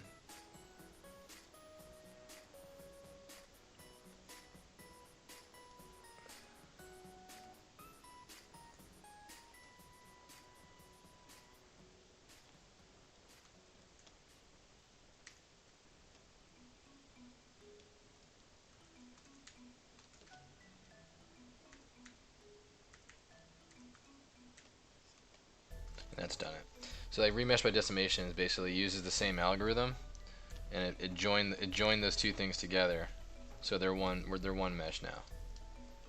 Does that make sense? So it's still Sculptris Pro. It's all the same geometry everywhere. These ones are separate. Sorry, I was looking at the wrong thing. No, it's not that one. It's remesh by union. I think.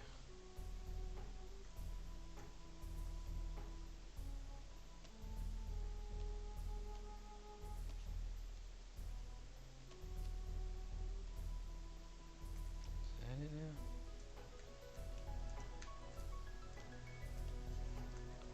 I think that did it. I'm hard to tell. Yeah. Remesh by union is the one. Remesh by union keeps everything together, uses the same algorithm, and then has joined all this stuff to be one mesh. So it's one mesh now. You're still in Sculptris Pro, but you're able to join the meshes. So yeah, remesh by union. I think remesh by Decimation does something similar, but I'm not sure why exactly it didn't work.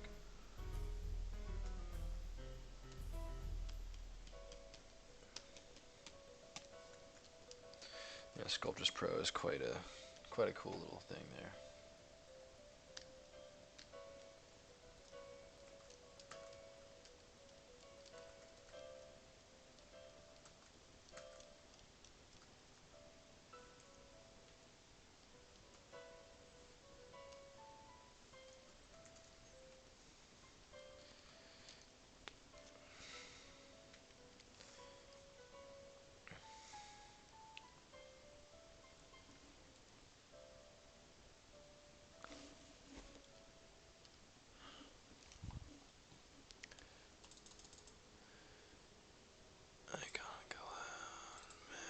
Shared disk fidget. There we go.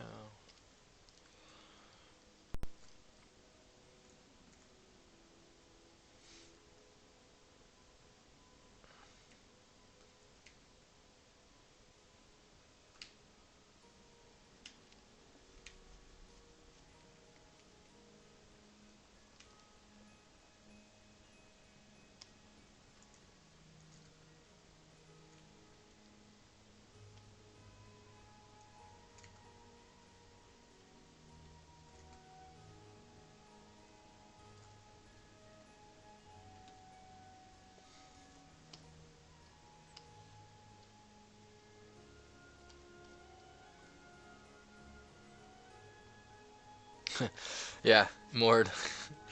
I was, believe me, I considered it.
Yeah, Paul, I actually was thinking about that because I could do all that pretty easily in the gameplay. Add a mini spinner in the middle. I think that would look pretty cool, actually. I was thinking about like just having it like counter rotate. I think that would actually be pretty nifty. So yeah, I'm not against that idea.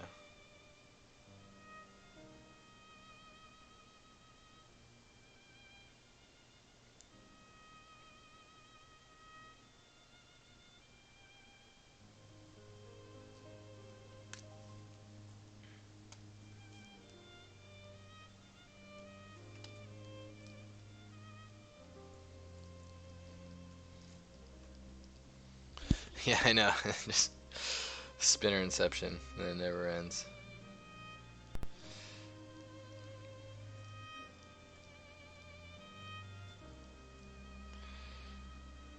Let's see what a render of that looks like.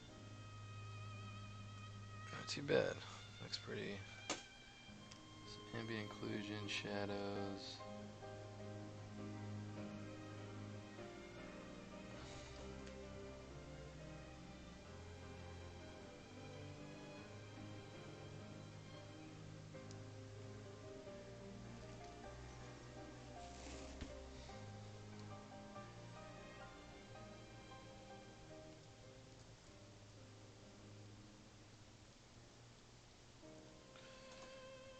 A few more shadows, a bit more of an angle. Some pixel quality's fine. Fibers. Best anti-aliasing and rendering the canvas. Sure, why not? Render depth Q. I don't need any of that.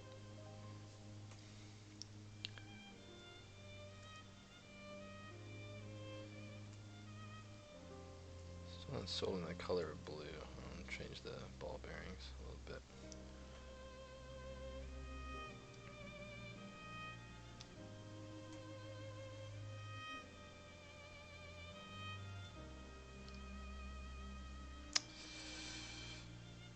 Let's see, let's get them.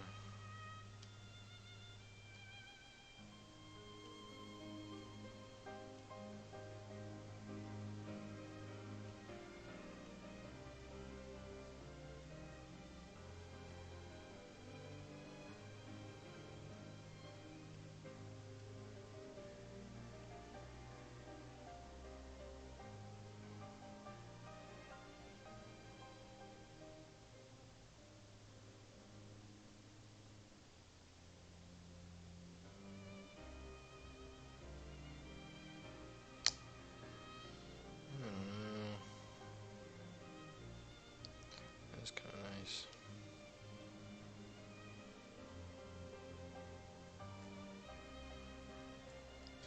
It's not, yeah, it's more consistent that way. I think if I add color, I think leaving it metal is actually fits the design a little bit better.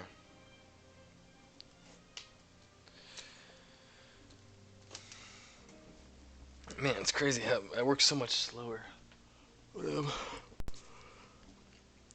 trying to figure all this stuff out. But there's the fidget spinner. I think I'll make that middle bit. Oops, where's it? That middle bit right there will be an emissive light, and yeah,